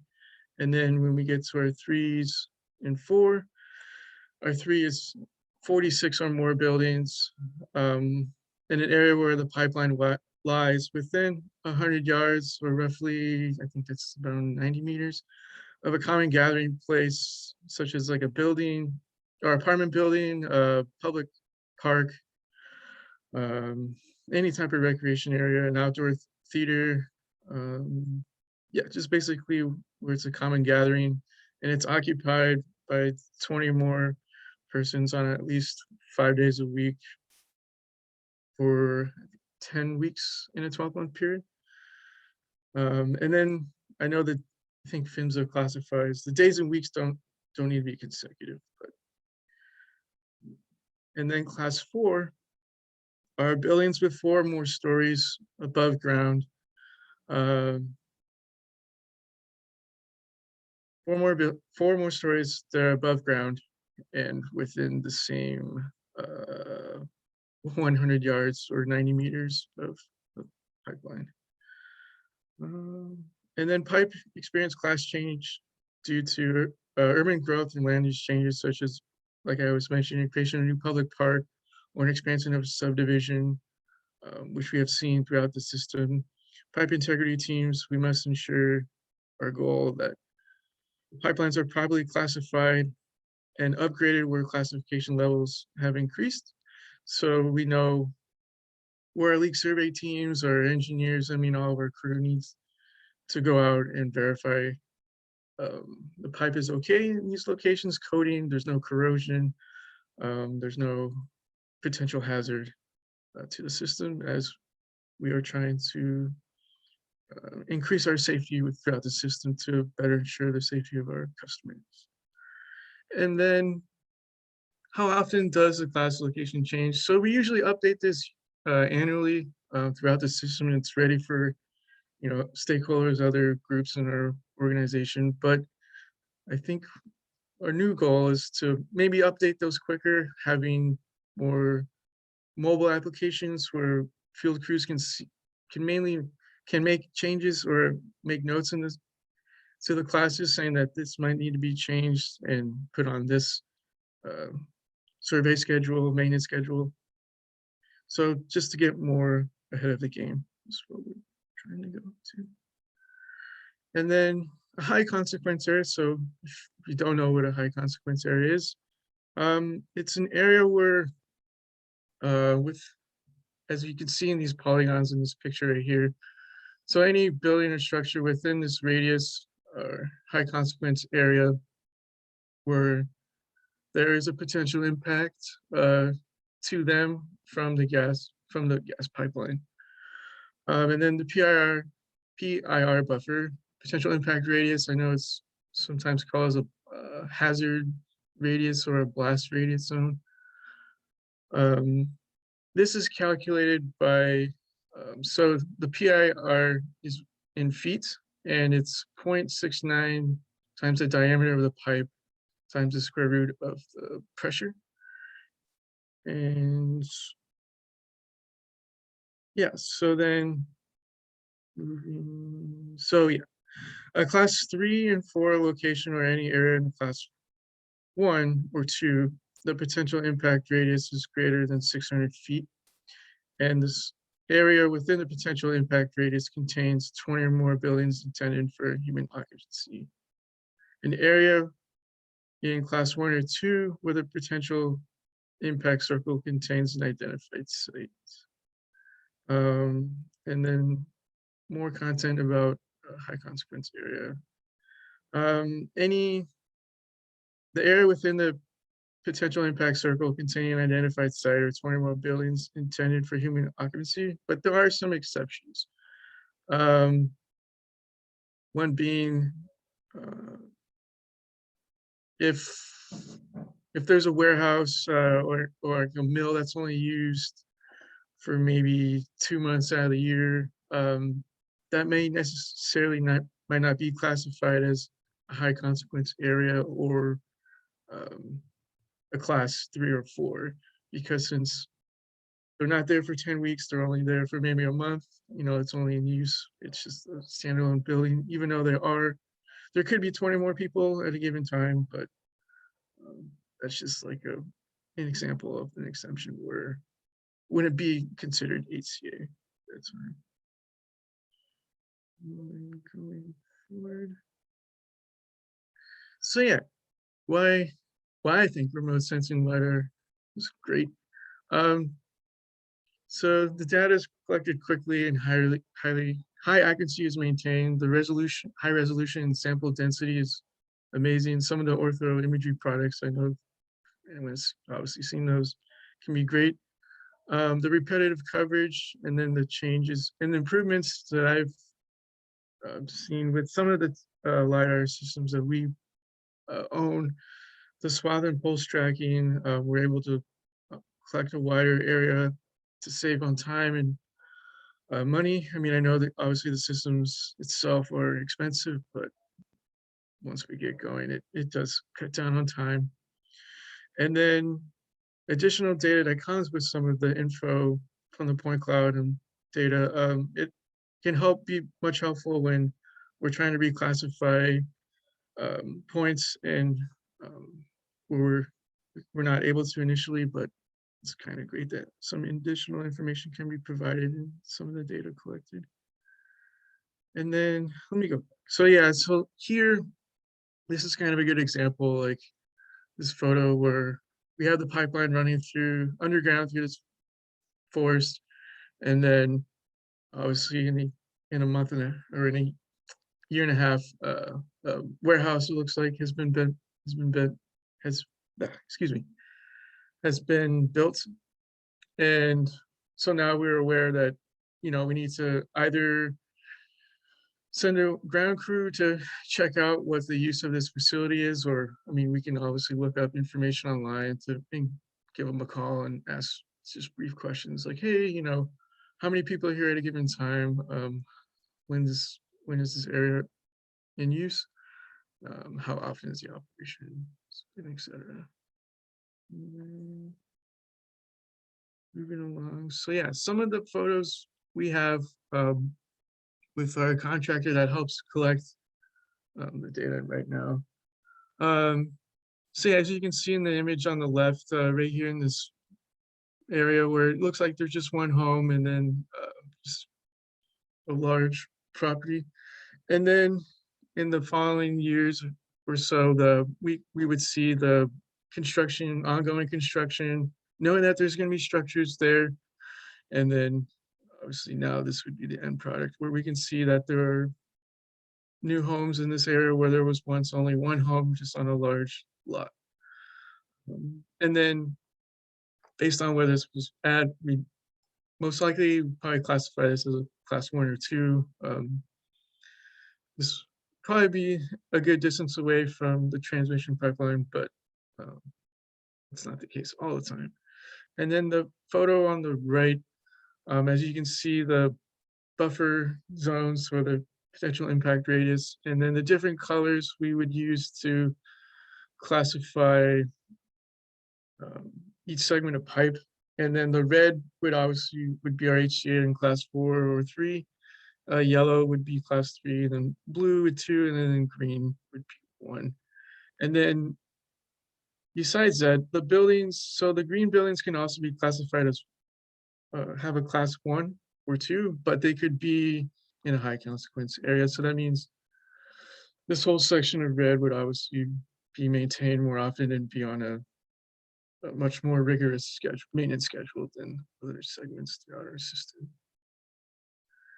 And then going forward, I was able to find this online through Norfolk Services. So one of my intended goals to deliver to our downstream customers is to have use AGLL dashboards and all the widgets that are available to create a web app or this kind of dashboard where you can see what each building is classified as. You'd be able to click on it and have pop-ups to tell you, obviously, this would be a single family home, class 1 in this location. And then these right here could be other buildings. I'll just give an example. As an apartment building that's right here along this section of red as a class 4 area. And then forward. So here's another product we've been able to make just for our presentations. So yeah, once again, you can see the potential impact radius. There's not much.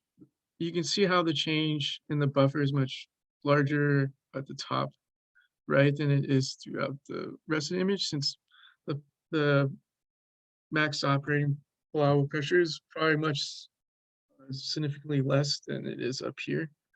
As you can see, there looks like there's a park area. There's probably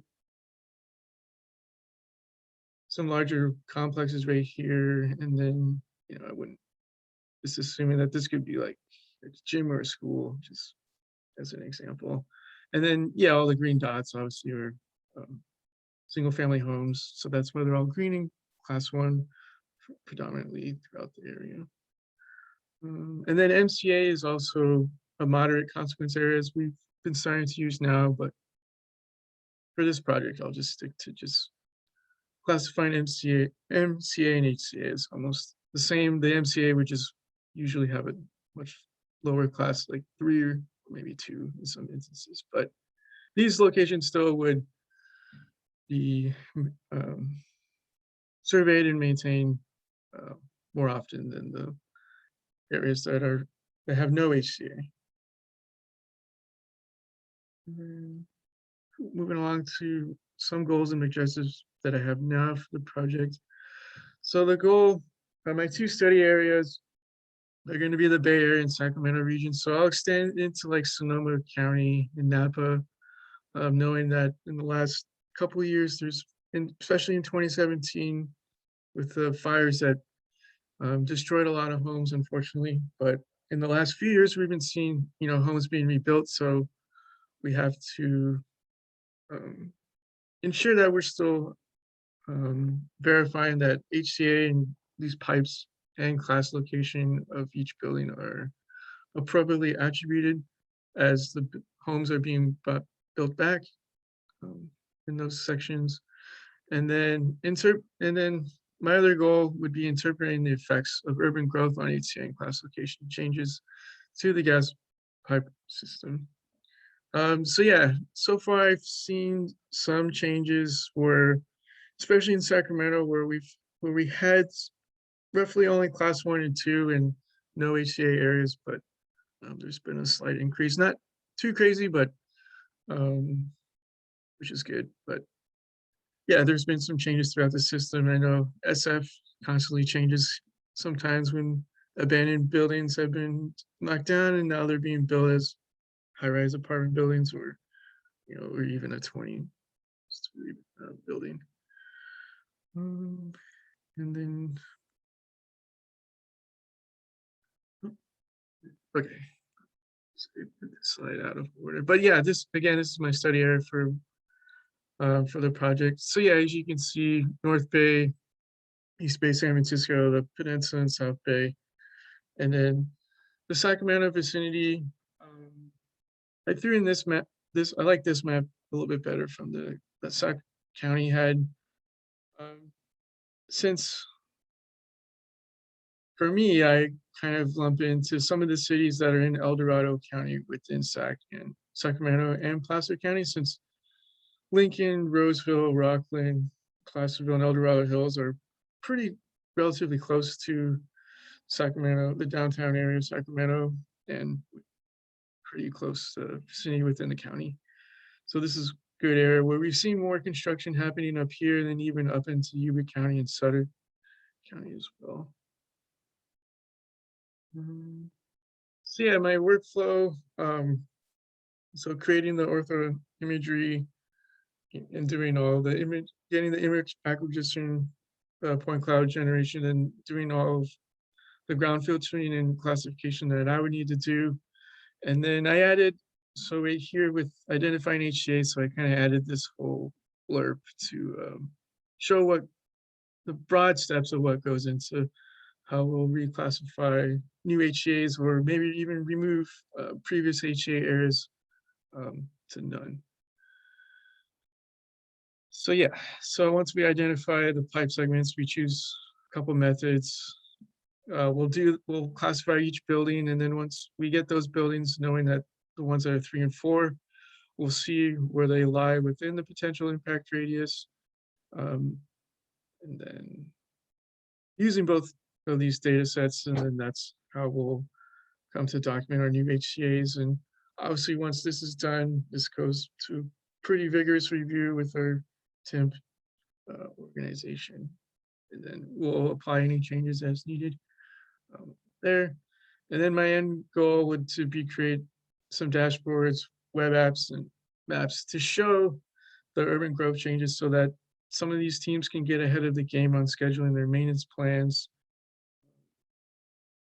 Maybe, we don't need to totally wait a whole year. We can even notice that, oh, this section nearby is changing. We should put this on we can put this on a recurring maintenance schedule right now, since you guys are going to be in the close proximity. And then the timeline, moving along from my project. So yeah, presentation today. So I'll be submitting an abstract. I think for GIS on the Rockies, you can already submit one, and the due date is till the end of August. So able to find that. And then, yeah, I'll gather the data, which luckily I already have on hands, since all Pacific Gas and Electric data. I guess when I share the data, obviously I wouldn't be putting any customer information like its addresses, other private information when I have my final deliverables. And then, yeah, I'll do my analysis throughout the summer, and then hopefully presenting maybe end of September or early October at a conference. And then some of my anticipated results. So yeah, we'd include a web map of the updated class location HCA layers. Having a dashboard of the study areas. I think long-term, obviously, having the entire gas system would be great. I know some areas, obviously, in our system near out in Kern or parts of Bakersfield, don't see that many changes, but it's still good, useful information to have on hand for all of our web users and our mapping teams and just basically all our field crews that would be interested in seeing this information on the fly for whatever studies and projects that they need to work on. Then yeah, I want to create a feature service that would obviously be helpful. I've created some in the past with the data we already have, like with our GD data, some of our mobile as built-in collection that we're doing, verifying distribution systems with GPS, so it's map to scale.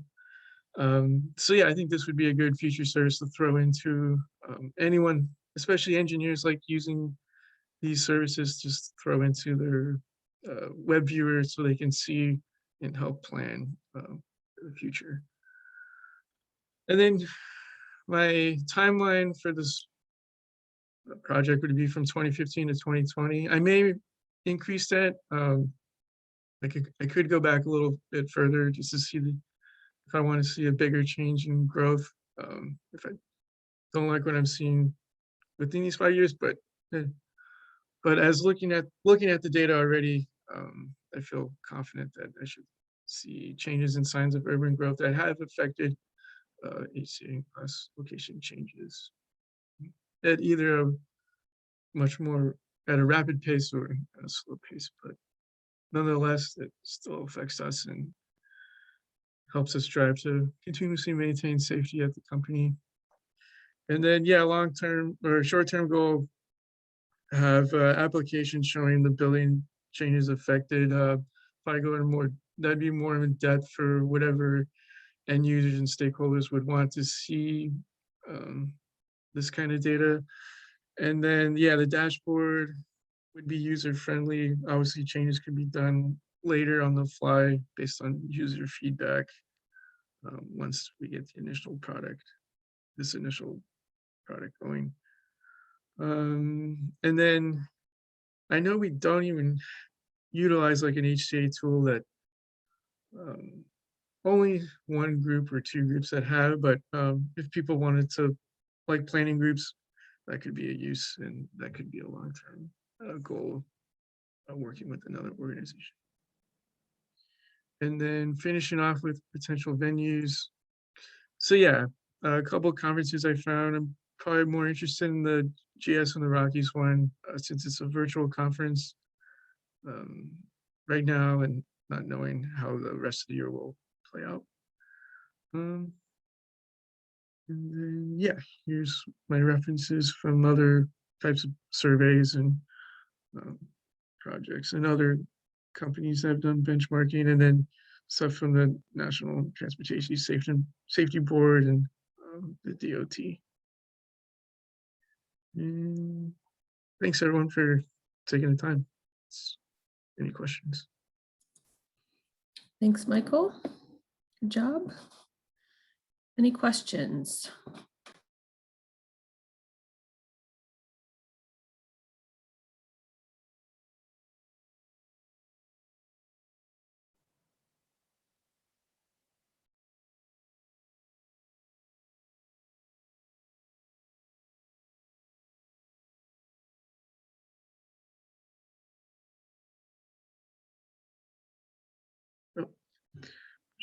Notes.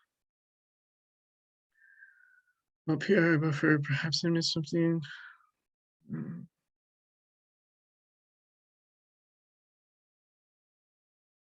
PIR buffer inclusive of both damage and destruction of the dwelling or other variations, PIR definitions that may cause. Yeah, it's so, I guess, Dr. Kessler, yeah, it's more of a the grading of damage, closer developing dwellings being impacted than ones further out. And the differences in building design structure. So I guess, yeah, we don't really factor in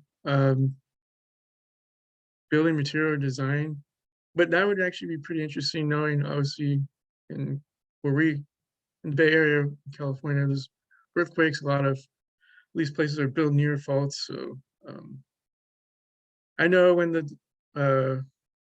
construction crews, yeah, we wouldn't really have that information, but I think that would be a good piece for room for thought I could take back to one stakeholder that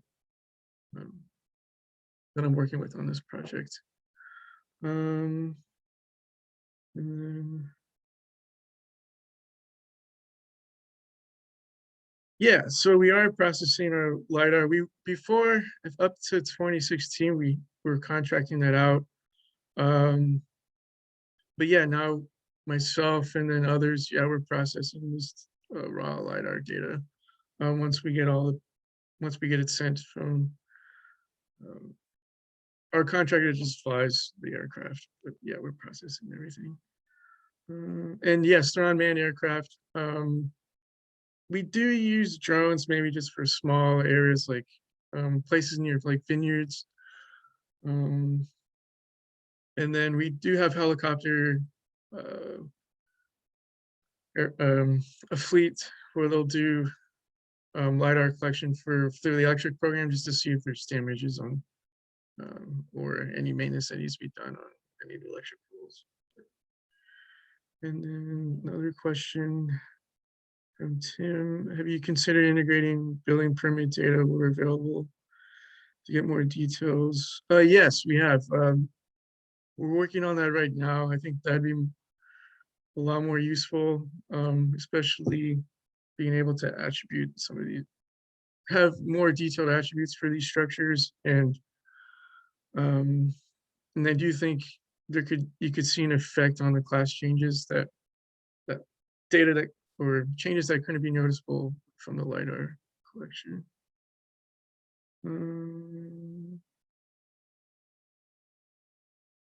And from Beth, yeah, some are. I'm not sure what permitting and how much, whatever cost they would have to pay for that just to build within the area. But yeah, I mean, they are disclosed that the pipes there, since we do mark all of our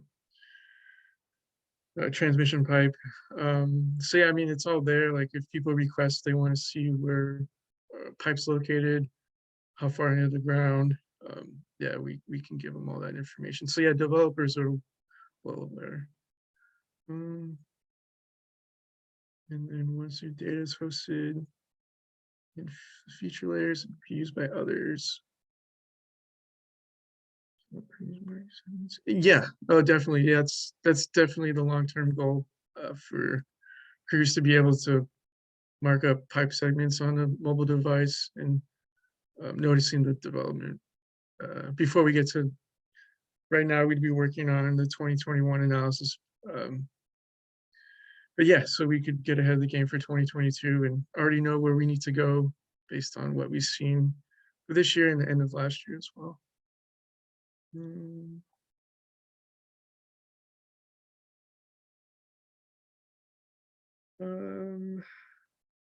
Philip, curious if the calculations of risk area account for vegetation, road infrastructure. So I think, yeah, the calculations will use are just based on pipe parameters and housing density.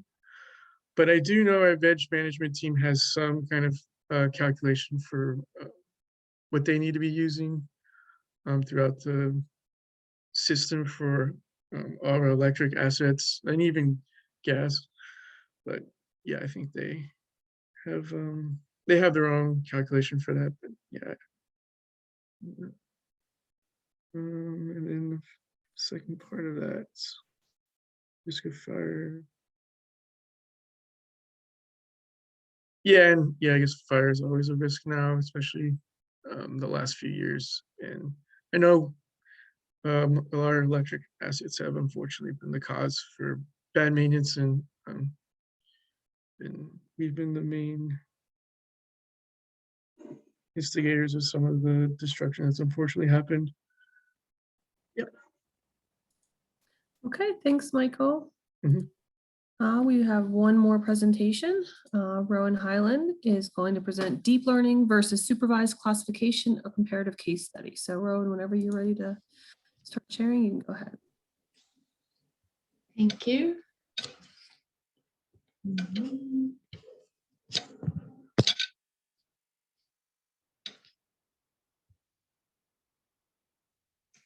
Hi, everyone. My name is Rowan Highland. Thanks for being here for my presentation. It's been great listening to everyone else's presentations. They're all very impressive. Excited to see how they turn out. So as Beth said, I'll just read it again. The title of my presentation is Deep Learning versus Supervised Classification in Remote Sensing, a comparative case study on vegetation classification. My advisor is Jarlath O'Neill Dunn, whose extensive background in remote sensing and forestry, particularly tree canopy assessment, made him the perfect choice for my capstone advisor.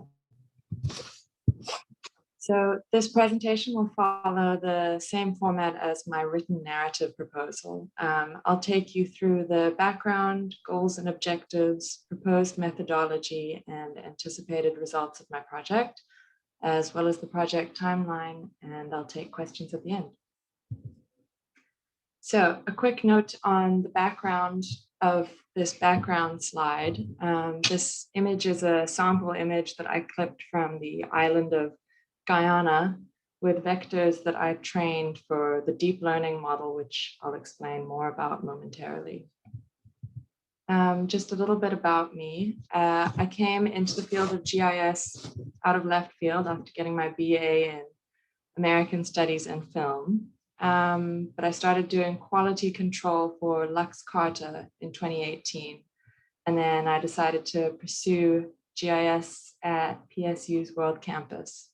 So almost 3 years after starting out, I'm now part of Lux Carta's production team.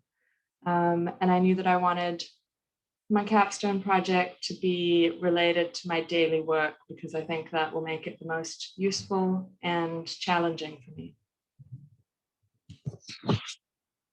So a bit about Lux Carta. It's a digital mapping solutions company with offices in Cape Town, which is where I am, France and Tunisia. Lux Carta supplies various products to many different markets, but they do a lot of work in the telecommunications industry. Much of the data that I work on is intended for companies that are implementing 5G networks around the world. So here is a graphic showing some of Lux Carta's product portfolio, from high resolution dense urban to lower resolution land cover. I mainly work on the 10-meter resolution region planner product, which involves a lot of vegetation, seen here on the outer ring of this graphic. And I use a deep learning workflow to create this data. So to provide a bit of background on deep learning, machine learning and deep learning are both aspects of artificial intelligence, but where machine learning is algorithm-driven and rule-based with a step-by-step execution that relies on data, features, and algorithms being input by an expert, deep learning extracts features automatically using a neural network that's similar to the human mind. The more data it's fed, the more information the network learns how to extract. Both methods rely on training data, however. At Lux Carta, we use Keras in our deep learning workflow. Keras is a deep learning API written in Python. Graphic here shows the general process for machine learning and deep learning. In my case, car and not car would be tree and not tree, for example.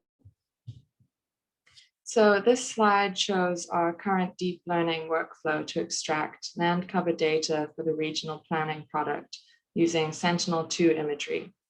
We prepare the imagery, then run various scripts to extract 4 different classes, which are grass and barren, shrub, and tree. We have a deep learning base model that has been trained specifically on Sentinel-2 data to extract trees. However, I often have to train and retrain this model using samples that I clip from the data before stacking the layers with each class to generate a complete raster with all of the classes. So moving on to my goals and objectives. The background for this slide shows a sample image clipped for training from a Serbia project that I recently worked on.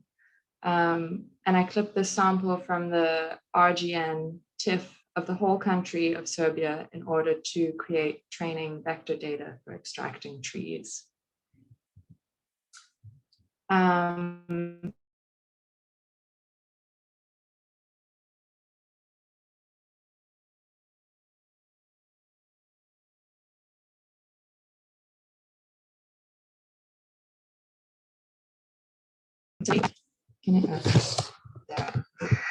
Based on my experience using the deep learning workflow daily, I'm curious as to how a classic supervised classification workflow would match up. So I'll be performing these 2 workflows on the same data and comparing the results. In order to have some geographical variety to test the results, I've chosen study areas with different climates and vegetation types. California, which is temperate Mediterranean, Sweden, which is temperate continental, and Ecuador, which is tropical.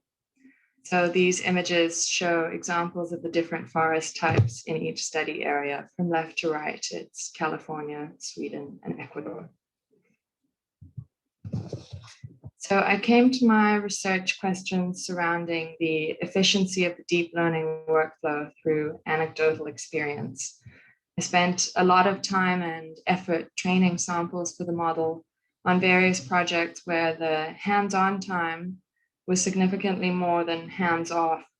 And I wondered whether I was performing these tasks in the best way. One such project was Ecuador. The trees were very under-captured, possibly because Ecuador is largely jungle, and the base model was unused to this kind of landscape. In order to produce high quality and accurate material, I ultimately did 5 training samples and retrained the deep learning model twice. Factoring in the training and QC, vectorizing and rasterizing various layers and stacking, the project took me just under a week. I did QC on another project for a couple of cities in Canada. I was just assessing and fixing, not doing the actual extraction or classification. But I found that a lot of trees were missing when I cross-checked it against Google Earth satellite imagery. And the inaccuracy turned out to be because part of it was extracted from winter imagery and part from summer imagery. And the model essentially thought that this was just variation in the vegetation, not seasonal. So it missed out on a lot of trees. It made me wonder about the time, costs, and work involved with back and forthing flawed data to QC technicians after the algorithm has been seen to have done its work, and this phase of the project was perceived as almost complete. While deep learning obviously has its advantages in the field of GIS, I'm curious as to how it actually performs in my daily work. Is deep learning more hands-off? Is it more efficient? Is it possible that supervised classification might be just as good as deep learning, using less training data in certain situations? These are important questions as our projects often have urgent deadlines with strict financial constraints. I'll now walk you through my proposed methodology. So I'll begin by selecting a single Sentinel-2 tile from each study area. Each tile is 100 square kilometers. Luckily, these will be easy to access as LuxCarta keeps the Sentinel-2 data updated and downloaded from the database on their server. I'll then convert the images to red, green, near infrared TIFFs. The example on this slide shows another sample from Guyana. I'll then perform our current deep learning workflow exactly how it's always done, which is very important, I think, for this project to get an accurate read on real efficiency. Examining the initial outcome and determining how much training I need to do to get a satisfactory result. So this example is an image sample from Serbia. And areas of tree that the model missed are circled in red. So it was quite a lot. I will then perform a object-based supervised classification using ArcGIS Pro, extracting the same classes as the deep learning workflow. So that's grass, barren, shrub, and tree. The example here is just the classification workflow from ArcGIS. And the classification type will either be random trees or support vector machine. Once I've executed each workflow, I'll perform an accuracy assessment on each using the same reference data for each image. I'll be comparing the two workflows based on the statistical results, but also on how long it took to perform each workflow, how much time was spent processing the data, and how much hands-on training time was necessary. This comparison isn't just about accuracy in the result, but also about resources. This is the accuracy assessment page in the image classification wizard in ArcGIS Pro, which I'll be using. So now on to my anticipated results. My final capstone project will include land classification for my 3 study areas using the 2 different workflows, an accuracy assessment for each workflow, a statistical comparison of the data, and a more qualitative comparison of the time and resources it took to execute each workflow. I'll also include any challenges I face and my conclusions. At this point, I can't say which method will come out on top in terms of efficiency, but I am very curious to find out. Part of me hopes that the deep learning workflow does come out on top, because I doubt we'd be using it as much as we do if it didn't. And I don't want to have to talk to the R&D team about that if it turns out that the other method is more effective. So the basic timeline for my project is shown here. From May to August this year, I'll work independently, with much of the hands-on work beginning in July, as I still have 2 more courses left for the MGIS this summer. And in October, at the end of 596B, I'll present my capstone and submit it to journals for hopeful publication. And that concludes my capstone proposal presentation. Thanks for listening, everyone. And any and all suggestions and critiques are most welcome. Yeah, thanks so much.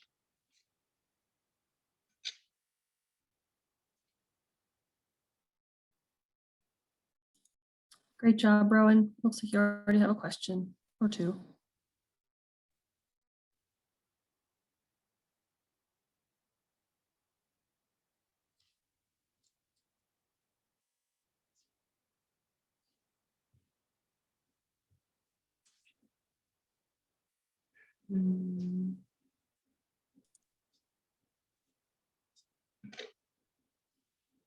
Sorry, I'm just trying to find out where these start.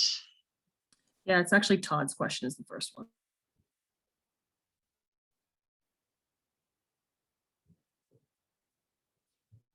Okay. going outside the bounds of your project, but drawing on your obvious understanding of DL, what, in your opinion, is the best way to introduce DL concepts to the GIS system student that does not have your understanding? That's an interesting question, because personally, I learned entirely on the job. And my understanding sort of, I was thrown in the deep end, and I performed a lot of tasks where I didn't actually understand what or why I was doing something. And I executed a lot of scripts in Anaconda where I didn't understand what the script was necessarily doing. So yeah, maybe learn by doing, but maybe that's not the easiest sort of option for the casual student. I'm definitely still learning more and more, and definitely still deepening my understanding, because yeah, there's a lot to learn about it. Thank you.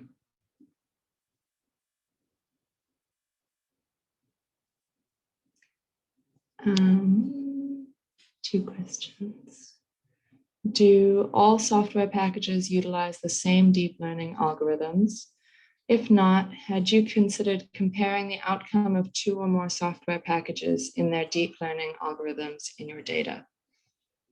So I don't know a whole lot about other software packages. I do know that there are different libraries that are used with varying algorithms, but everybody who's doing deep learning has access to the same libraries and the same algorithms. I think what makes it harder to consider utilizing something else in our workflow or trying to replicate the workflow using different algorithms is that the R&D team at LuxCarta has spent a few years sort of building up their script library and building up, basically finding a way to execute each specific task to our specifications. So that's definitely the R&D team's forte, and I wouldn't at all know how to replicate that.